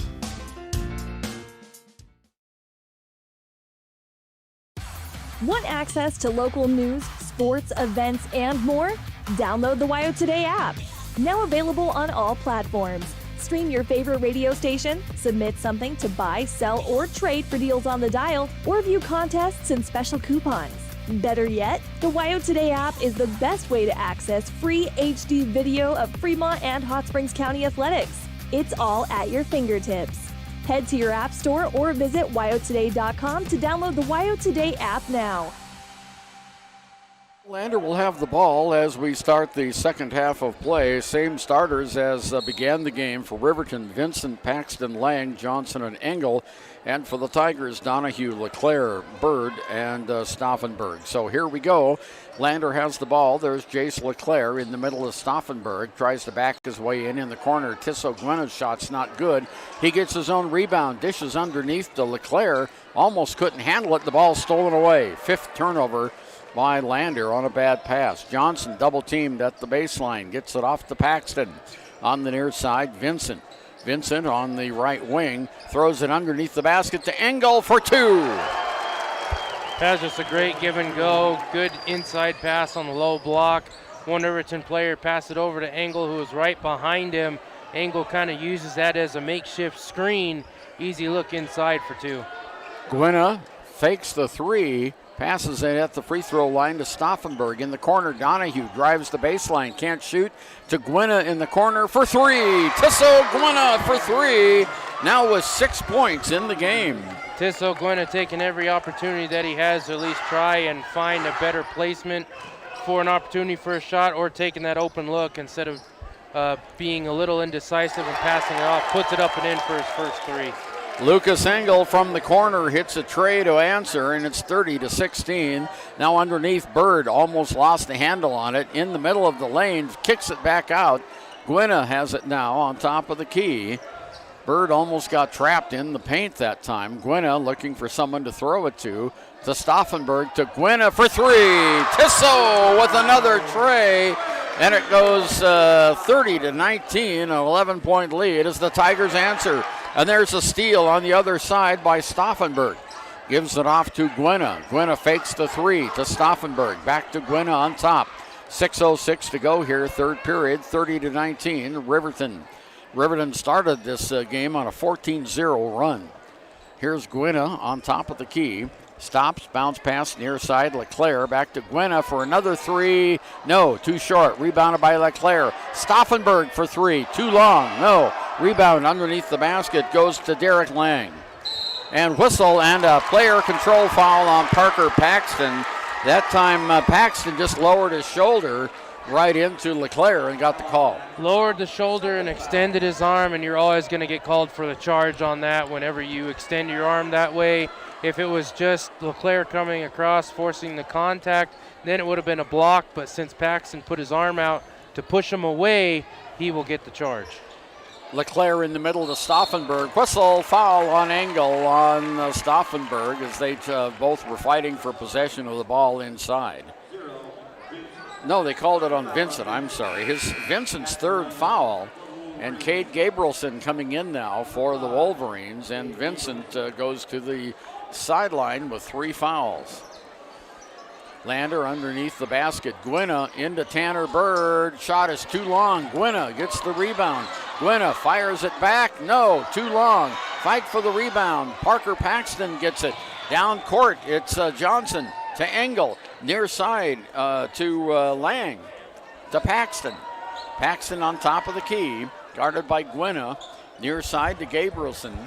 Gabrielson back out to Paxton. They reset the play. Gabrielson has it, looking for someone underneath. No one's open. Bounce pass on top to Parker Paxton. Back on the near side, Gabrielson. Bounce pass underneath. Whistle and a foul on Tanner Bird. Tigers switch to a 2-3 zone. They're doing a real good job of keeping those players close and shifting as they pass from one end of the perimeter to the other, doing exactly what they need to do in order to close out those open opportunities along the perimeter when they have that extra person open. My apologies, it was on Brennan Stauffenberg, and now on the inbounds pass, we have a shooting foul coming up as Stauffenberg gets his second foul in a row, 2 in a row in a matter of seconds. And Lucas Engel, who has 10 points in the game, 1 for 2 from the line, misses the first. He'll get another. 4:53 to go, 30-19. Riverton with the lead. Next shot is not good. He misses. The tip is up by Johnson. No good. Rebound by Stauffenberg. Off to Gwynna into the forecourt. Riverton with a man-for-man zone. Gwynna almost lost the handle on it. Now he comes around the key in the middle to Stauffenberg. Far side to Donahue at the lane.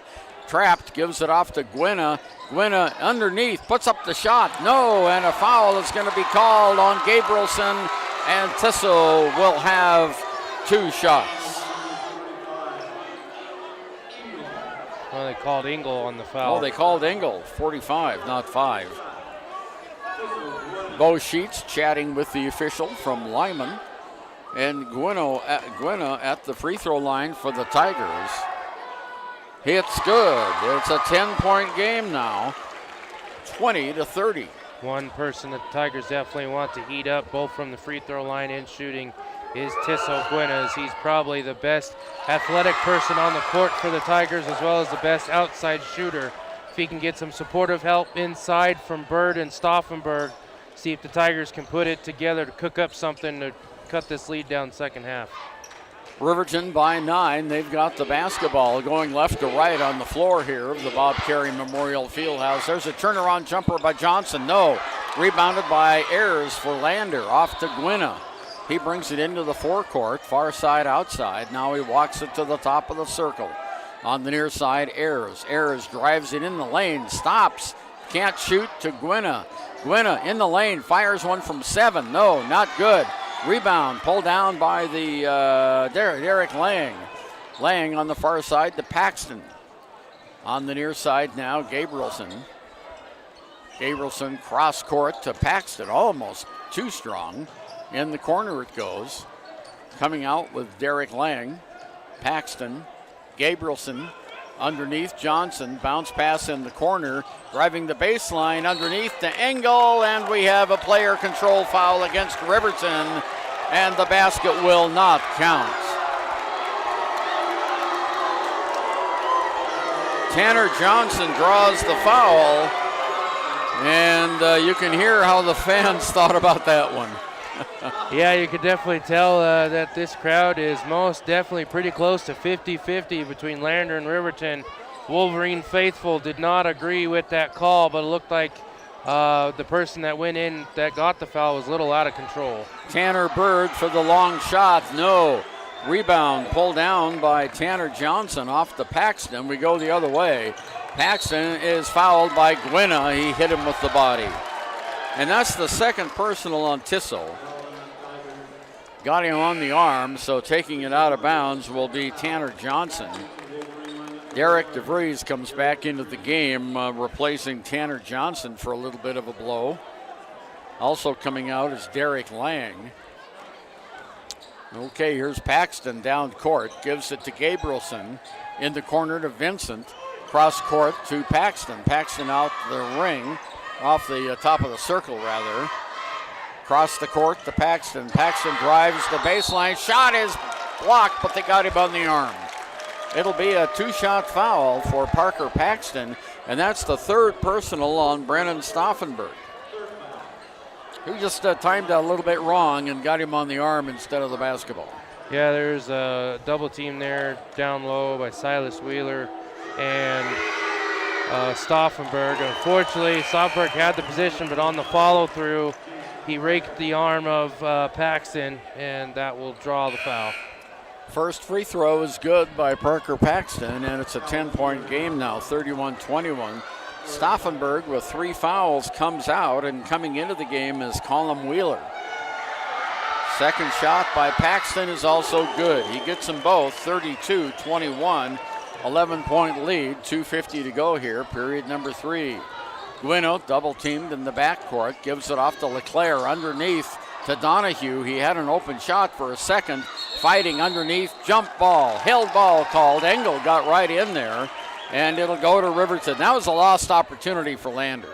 Yeah, they did a good job breaking the full court press. They gave it down low to Connor Ayers. Unfortunately, there's good closeout by Riverton to recover and force the jump balls. They were able to get in there fast enough and tie them up. Gabrielson with it, brings it into the forecourt on the near side to Paxton. Long under to Engel, kind of an alley-oop, and we have a foul on the floor against Colin Wheeler. Colin Wheeler picks up his first personal foul. Coming into the game again for Riverton is Tanner Johnson, and Cade Gabrielson comes out for the Wolverines.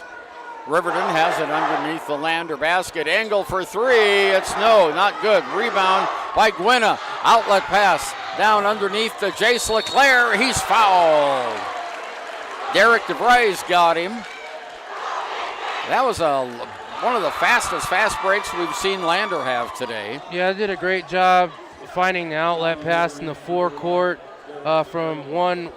Wheeler saw LeClaire leaking on the backside, had a wide open shot, and the defender for Riverton couldn't get there in time, so his only option was to push him in the back to force him to go to the line for 2.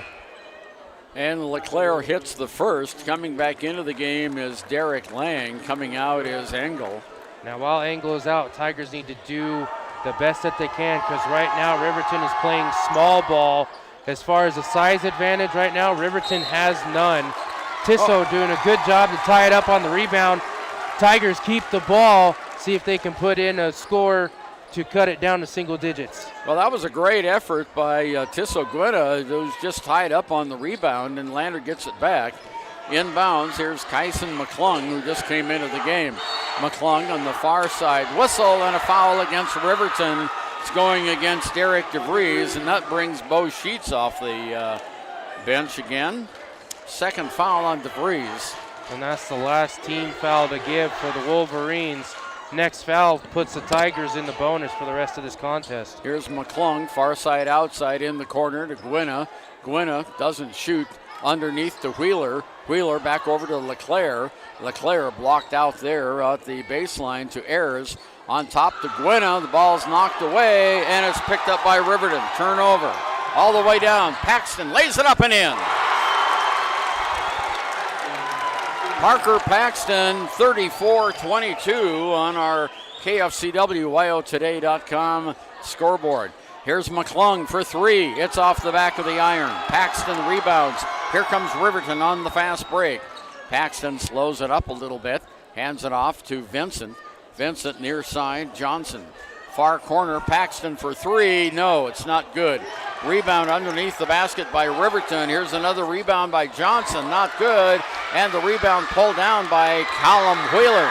Wheeler gives it off to McClung. McClung down court, on top to Gwina. Gwina near side. Ayers in the paint, can't shoot. Gives it off to McClung. Drives the baseline, blocked out there. On top to Gwina. Gwina backs up a little bit toward the timeline. Now he goes to the right-hand side, gives it to LeClaire. LeClaire back over to Gwina. Stauffenberg with 3 fouls on the bench for the Lander Tigers. Back to Gwynna, 44 seconds. They might be playing for the last shot here. In the middle, it goes to Ayers. Nope, I guess they're not. Ayers underneath the basket, traveled. Well, he just got his feet hung up that time and just got trapped and couldn't get away, Josh. Yeah, a little decisive of what he wanted to do there. There was a late closeout defensively from Riverton.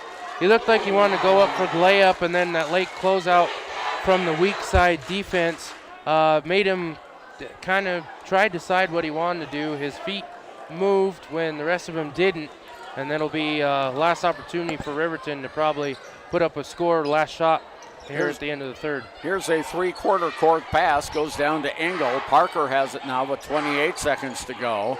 Far side, outside, midway between the two lines to Johnson. Now on the near side to DeVry. Paxton has it, 16 seconds. They're looking for the last shot. Bounce pass over to Paxton, who calls out some instructions. He's double teamed.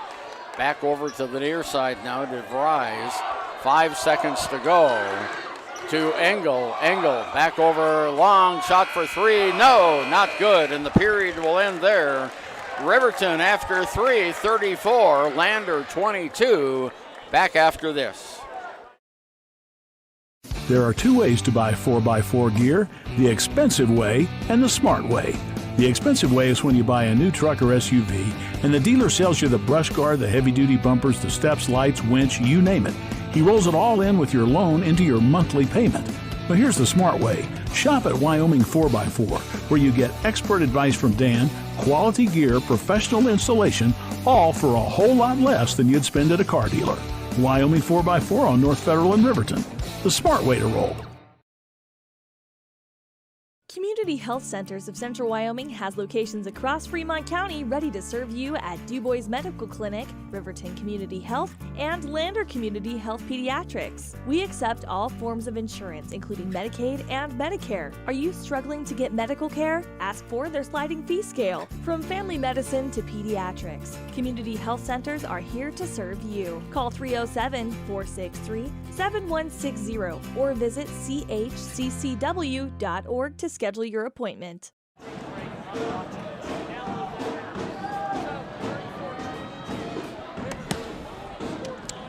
Okay, we have got 8 minutes left to go in this basketball game. Looking at scoring, Tissot Gwynna leading scorer for Lander with 11, and on the other side, Parker Paxton with his three-pointers has 15.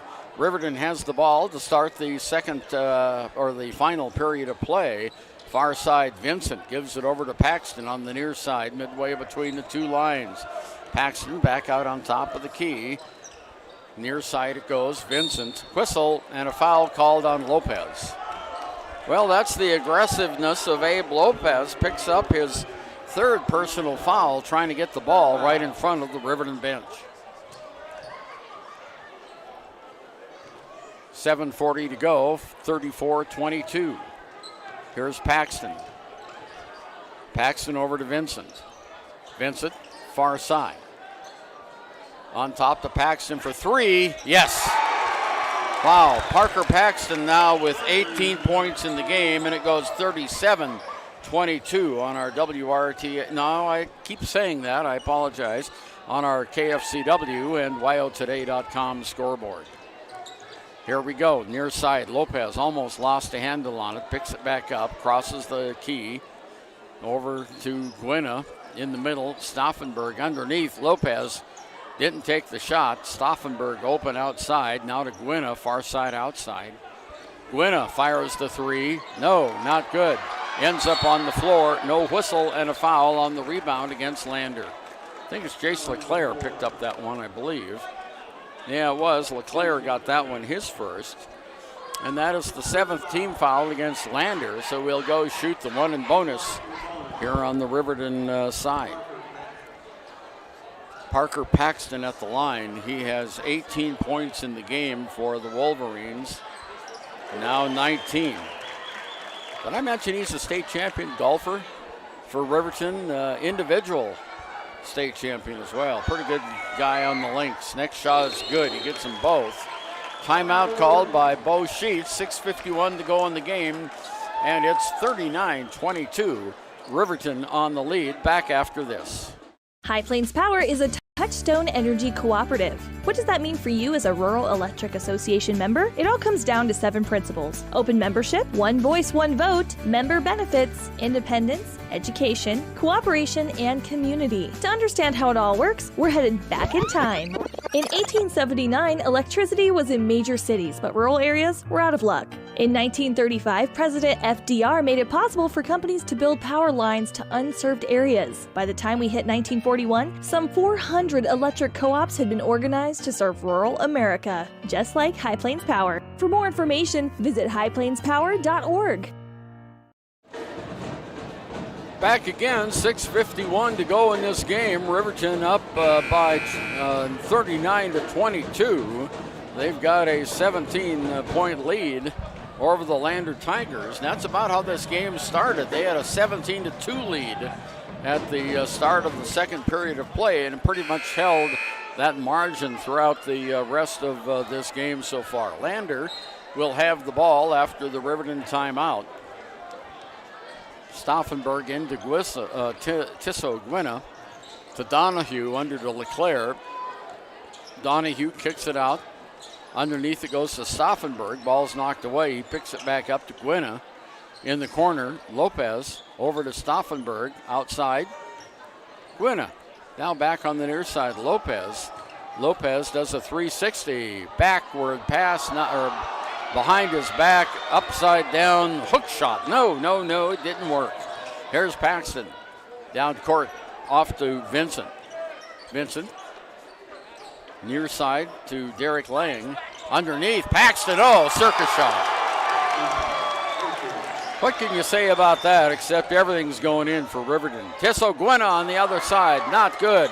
Rebound by Derek Lang for Riverton. Off to Vincent, now to Parker. 41-22 is the score. Riverton with the lead. They've led throughout. Class 4A Riverton, Class 3A Lander. Lander's played a lot of 4A teams that they hope will help them in the conference tournament. There's a shot up, off, not good. Engel goes for the rebound, but it goes to Vincent. Vincent in the corner to Paxton, drives the baseline, into the Engel for the jam. No, he missed it. And we have a held ball on the rebound. Engel went for the jam. Little short, Josh. Yeah, I saw him throw down a couple of them there in warm-ups before the game. Had the open opportunity. I mean, with the big lead, might as well go for it. Fortunately, the rim said, you shall not pass. For Lander, Gwynna brings it into the forecourt to Donahue. Donahue far side outside to Gwynna. Underneath to Stauffenberg in the corner. Back to Gwynna. He faked the three. On top to Donahue. Around the horn it goes to Bird, Tanner Bird.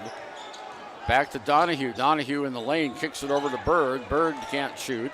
Has the ball knocked away. Turnover. Lander, their 8th of the game.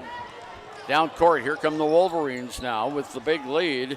It's Tanner Johnson, near side to Vincent. 4:49 to go in the game, 41-22. It's been all of Riverton. Riverton on the baseline, shot underneath, whistle, and a pushing foul underneath on the Tigers. It's either going to be Donahue. Yeah, it's Donahue who picks up the foul. That's his Kellen's second. One in bonus now for Tanner Johnson. He has 2 points. He had a bucket early in the game, hits this one. Well, you know, Josh, we talk about teams hitting free throws. Riverton's only missed 3 free throws this afternoon. Yeah, there hasn't been a whole lot of opportunities until late for Riverton to put up free throws. But when you make more than you miss, usually that'll help you help your team to a win. Here comes Gwynna down the court. Far side outside. LeClaire pops a 3. No, it's too long.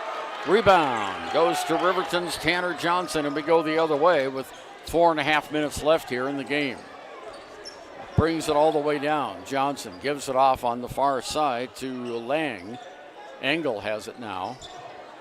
Engel, the near side. To Johnson, shots up, off, not good. Rebound underneath by Vincent. He's fouled. That's number 4 on Stauffenberg. 4 fouls at the halfway mark of the fourth period of play, 43-22. Jason Vincent with 7 points. This is his first free throw attempt. Goes to the line for Riverton, and he misses. Rolls off to the right-hand side. And coming in is Colin Wheeler. Jace LeClaire comes out for Lander. Vincent at the free throw line for the Wolverines makes the second. He gets 1 of 2, and it's now 44-22. The Wolverines have doubled up the Tigers. Here's Gwynna on the outside. Does some dribbling. Oh, does a good job of getting away. Foul, reach-in foul is going to be called on Derek Lang, as Gwynna squirted right past him that time. So we're in the 1 and bonus now for Lander. Both teams in the 1 and bonus. One more foul for Lander, and we'll be in the double bonus. Tisso Gwynna with 11 points, leading Lander's scorer at the line for the Tigers. Oh, shot's not good. Engel high for the rebound. He didn't have to crawl the ladder for that one. He was just up there and grabbed it out of the air. Here's Vincent. Can't shoot. On top of the key now to Johnson. Johnson moves to the right, moves to the left, trying to dribble his way out of that predicament there. Goes over to Vincent. Jason Vincent underneath. No, nice shot to Gabrielson. Nice give and go, and Gabrielson gets his first points of the game, and it's 46-22. Gwynna underneath, all alone. Wheeler for 2. Well, they left Colin Wheeler all alone that time, and the Tigers are going to call timeout, Josh. 46-24. 22-point lead, 3 minutes to go in this one.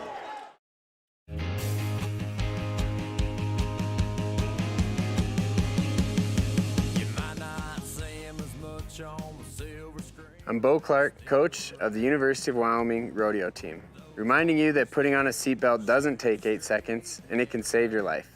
Go Pokes, buckle up. I think the world needs more cowboys.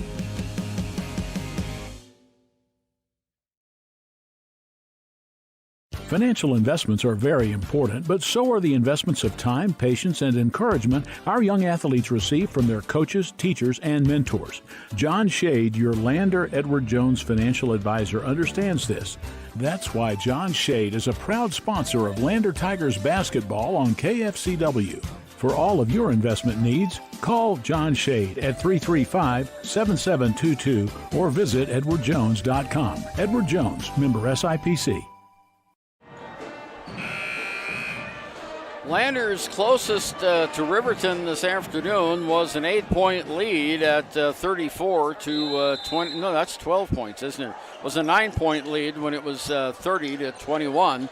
That's the closest the Tigers have been all afternoon. Gabrielson brings it all the way down on the opposite side of the floor, off to Vincent. Vincent dribbles back over to Gabrielson in the corner now. Johnson underneath. Long cross-court pass to Gabrielson at the free throw line. Takes it, shoots it, hits it. Gabrielson with his second basket in a row, and it goes 48 now to 24. 2:45 to go in this game. Gwynna with the basketball, the Lander senior. Off to Tanner Bird. In the corner, Donahue for 3. No, too long. Ball is tipped up in the air. Weaver gets it underneath. Donahue all alone. Missed the layup and draws the foul. Over the back. And the personal foul is going to be whistled against Lucas Engel, his second of the game. And going to the free throw line again is Tisso Gwynna. Tisso with 11 points in the game. He's 3 for 5 from the free throw line. Shots up, good. I'm glad I said that, Josh. It rolled around quite a bit before it dropped through.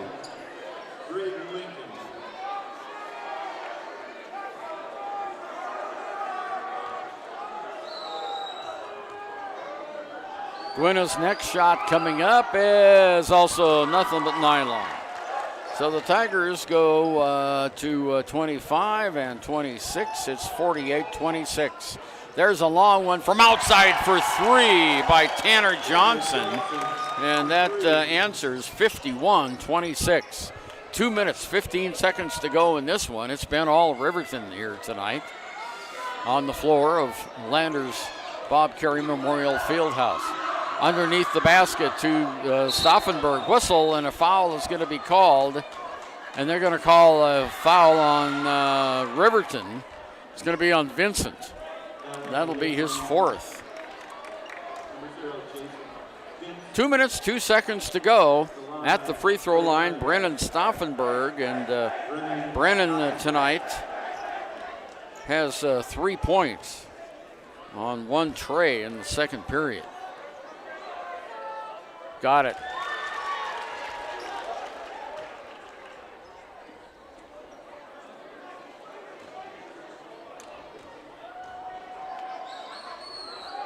Next shot in the air. This one's not good.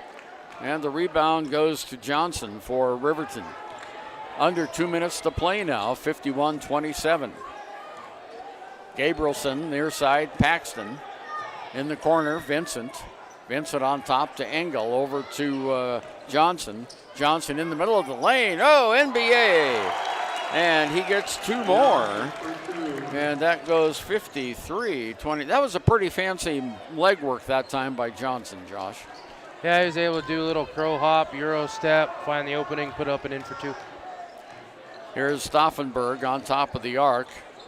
In the game now is Braden Lincoln. Whistle, ball's knocked out of bounds, and Riverton will have it.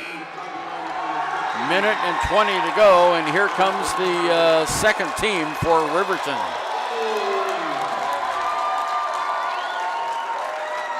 You can hear the roar of the crowd as the reserves come in to finish the game.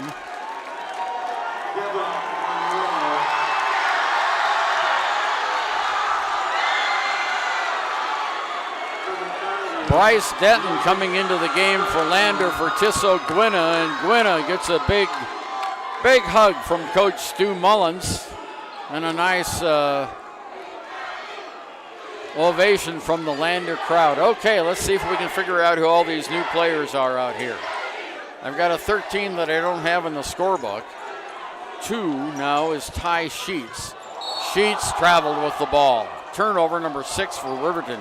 You know, as intense as this game has been, Josh, there's hardly been any turnovers. Lander 8 and Riverton 6. Yeah, about the most intense part of this contest has been the back and forth cheers and jeers from the student sections here on opposite sides of the court.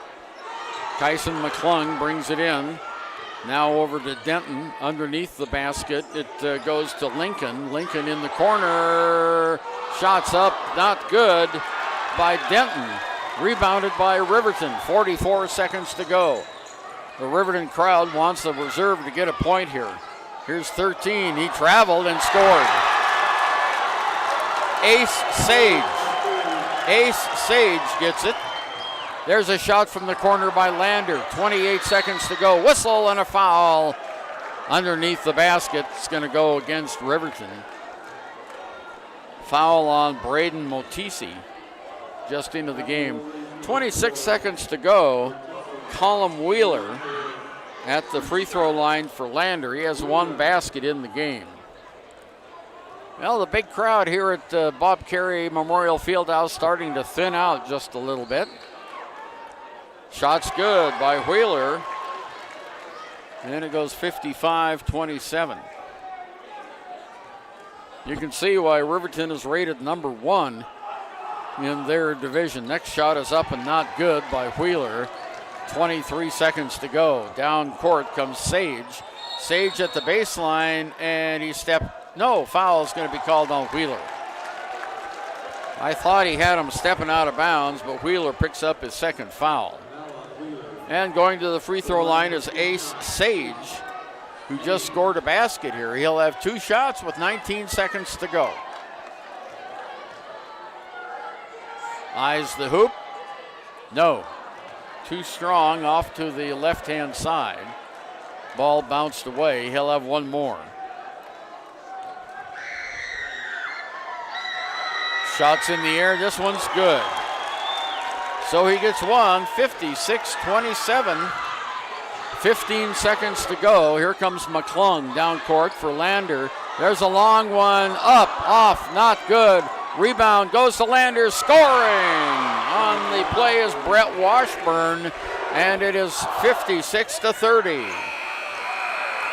And that's the end of the game. The final score, Riverton 56 and Lander 30, a 26-point win by the Riverton Wolverines in this cross-county rival here tonight in Lander. And we'll be back to talk a little bit about the scoring and hear from Coach Mullins right after this. Your car or truck is an investment. When it needs repairs, you need someone you can trust to do the job right. Take it to Gunners Automotive. They repair all makes and models of cars and trucks, from oil changes to brakes, tires, and more. Gunners Automotive, 856-2288. In any sport, athletes face the chance of sustaining an injury. According to the Athletic Training Association, 90% of student athletes reported some sort of sports-related injury. What's more, is 54% report playing while injured.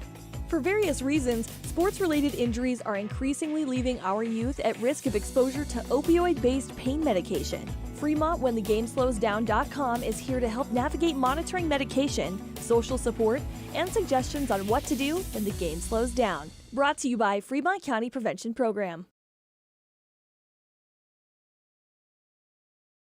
Ever wonder why so many babies are delivered at Hot Springs Health in Thermopolis? Could it be the exceptional prenatal care offered by our providers? Or our convenient family practice clinics located in Thermopolis, Warland, Basin, Shoshone, and Riverton? Maybe it's our new OB suites with large jetted tub, or maybe it's the place where you know you can find all of this and more.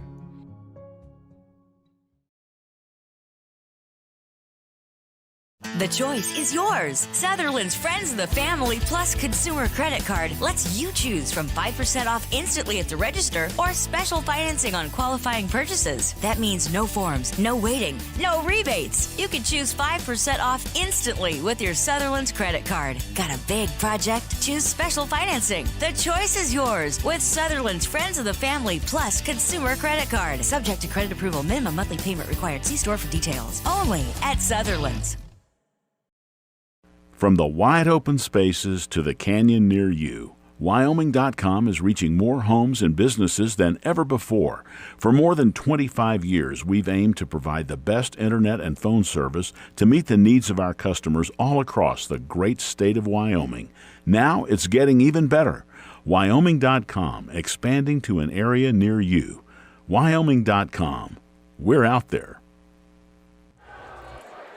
Well, you know, this is a cross-county rivalry, but there's a lot of friends out there shaking hands and giving hugs from members of both squads and their fans, as Riverton gets the traveling trophy for the victory on the basketball court. They get the Fremont Cup.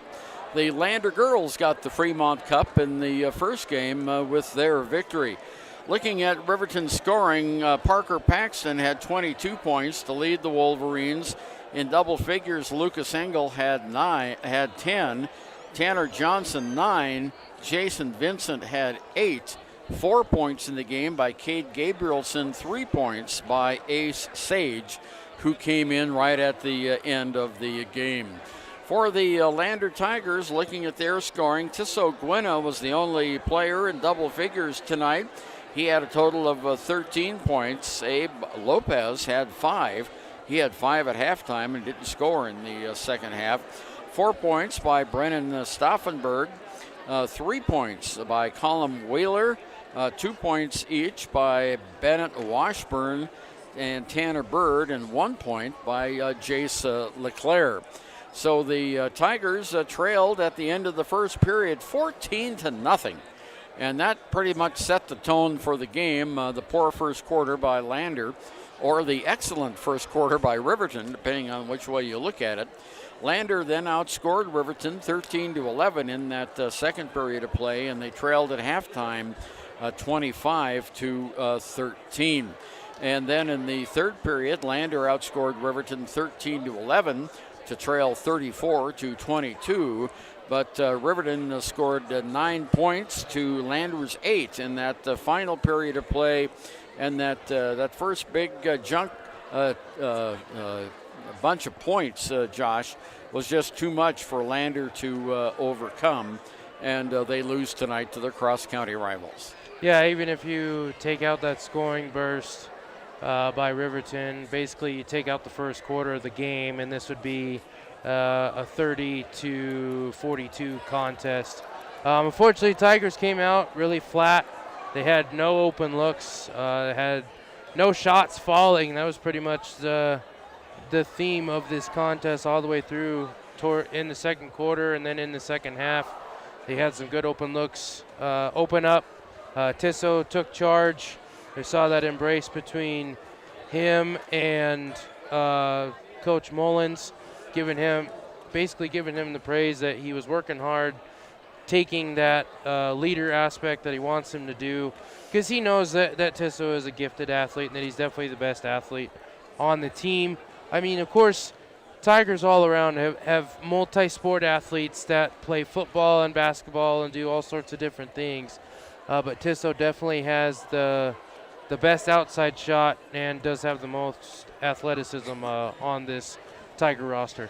Tell you what, the Wolverines were leading by 12 points when they went on an 11-0 run in the start of that fourth quarter, and that's really what put the Tigers away here today, although they were trailing badly.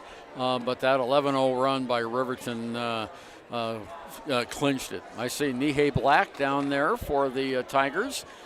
Big star here a couple of years ago and graduated. And I don't know if Coach Mullins is going to come out or not. He's usually up here by this time. But it's a pretty good cross-county rivalry. And tonight, Riverton gets it after Lander, I think, had won 3 times in a row. So, these games go back and forth. Yeah, I think this is the first time Riverton has been able to win the matchup between Lander and Riverton since Coach Mullins left Riverton and took the coaching vacancy after Coach Reagan retired here in Lander. So, I mean, it's they've had a couple of years waiting for some athletes to come up from middle school and freshman ranks. But Riverton is definitely a stout team and probably one that we'll see go far when it comes to the 4A regionals. Okay, let's talk about our player of the game, Josh. We had one player in double figures who had a pretty good floor game today. Any nominees from your side? I mean, it would definitely be Tissot Gwena. He did a really good job taking charge when Tigers were trying to cut that lead down to single digits, making a couple back-to-back threes, doing a real good job with defensive work as well. So he's definitely the player of the game. For the girls' game, we never went over it, but definitely it was Whitney Hansen that was the player of the game. I would be willing to bet she's pretty close to a double-double with nearly 20 points and at least 5 or 6 offensive rebounds. I'd actually be surprised if she didn't end up with a double-double with points and rebounds. Just great work along the post. And like Coach Stauffenberg said, it just kind of is a rotation. One player takes it one week, one game, and then another player steps up. And for the girls, I mean, they just had a good all-around game. The boys are trying to find something to get it to work and do well, but unfortunately they were outclassed and outmatched with the Riverton Wolverines. But hopefully they always say if you don't win, you learn.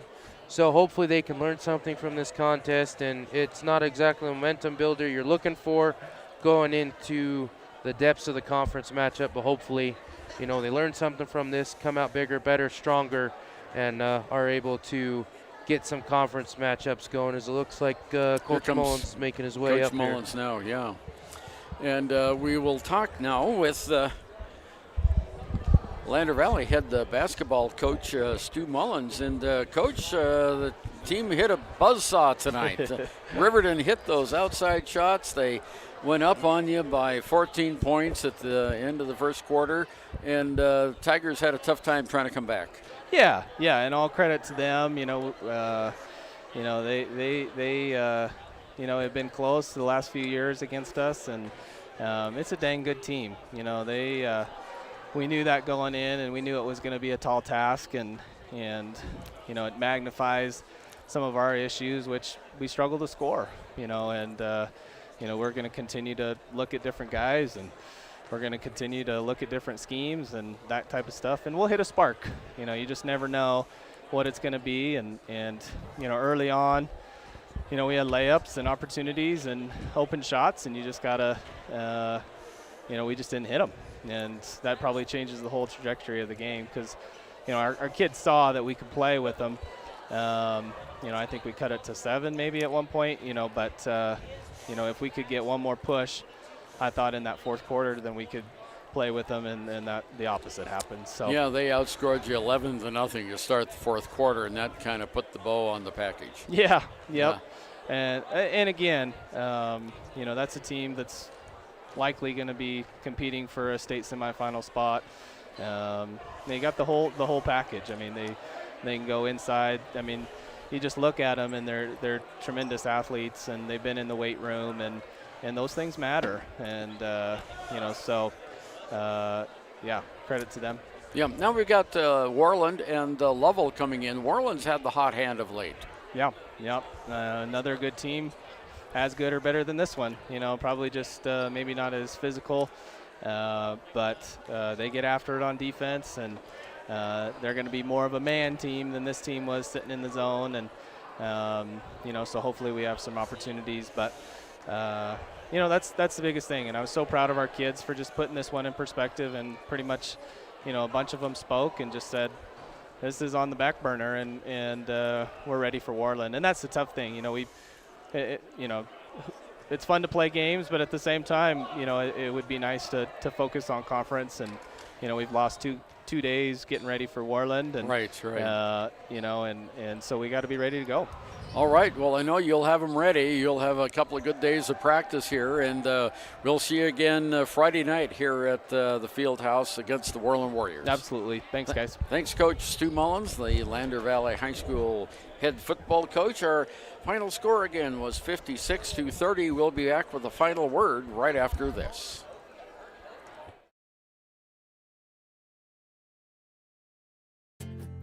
From one corner of the state to the other, over 82% of Wyomingites wear their seatbelts. And to the 18% who don't, we say, let's buckle up for life, Wyoming. Gotchi Rehabilitation and Wellness knows what it means to be on top of your game. For over 60 years, Gotchi has led the field in providing physical therapy, occupational therapy, and wellness in Thermopolis and their facilities in Worland, Basin, Powell, Cody, and Shoshone. Whether you're recovering from an injury, deconditioned, post-stroke, or just looking to take control of your health, you'll find years of dedicated experience paired with personal care at Gotchi Rehabilitation and Wellness. Learn more at gotchi.org. Any final thoughts, Josh, as we head into the short week? We'll be back here Friday against the always tough Warland Warriors. Yeah, definitely. Unfortunately for the boys, they're looking to use this game as a momentum builder going into the longer part of their conference schedule, because it is all looks like it's all conference matchups for varsity from now until March, when they have the regional tournaments up in Powell. The next game is Friday against Warland. For the girls, I mean, they're going to use this game with good momentum, doubling up a Riverton team that, unfortunately for the girls' side, has not been as strong as of late. But still, it's 4A against 3A. It's a rivalry matchup. You're going to use that as the ultimate high to go into next week. Girls play Friday against Warland at 5:30, and the boys will play after that, so it'll be tentatively around 7 o'clock. Each game's about an hour and a half. So we will have that for you on Friday, but that's not the only matchups we have this weekend. We also have the Lovell Bulldogs coming in to Tigertown this weekend, playing Saturday. Girls play at 4, boys play at 5:30. So we got a full slate of games this week. This one was a non-conference matchup. We got to switch gears, go back to the conference schedule, and this is the point where it matters. So your overall record, sure, that's good for the online rankings, but when it comes to the seeding for regionals, what you want is that conference record to be up there with not a lot of blemishes. Well, our final score again, Riverton 56 and Lander Valley 30 on behalf of Kirk Baxter, who has been doing the engineering back for us at the studio. We thank you very much, Kirk, for getting us on today and taking care of us the rest of the way. I'm Ernie Over, and he is Josh Henninger, and we are going to bid adieu from Lander Valley High School until next Friday evening. Until then, drive safe, be safe, and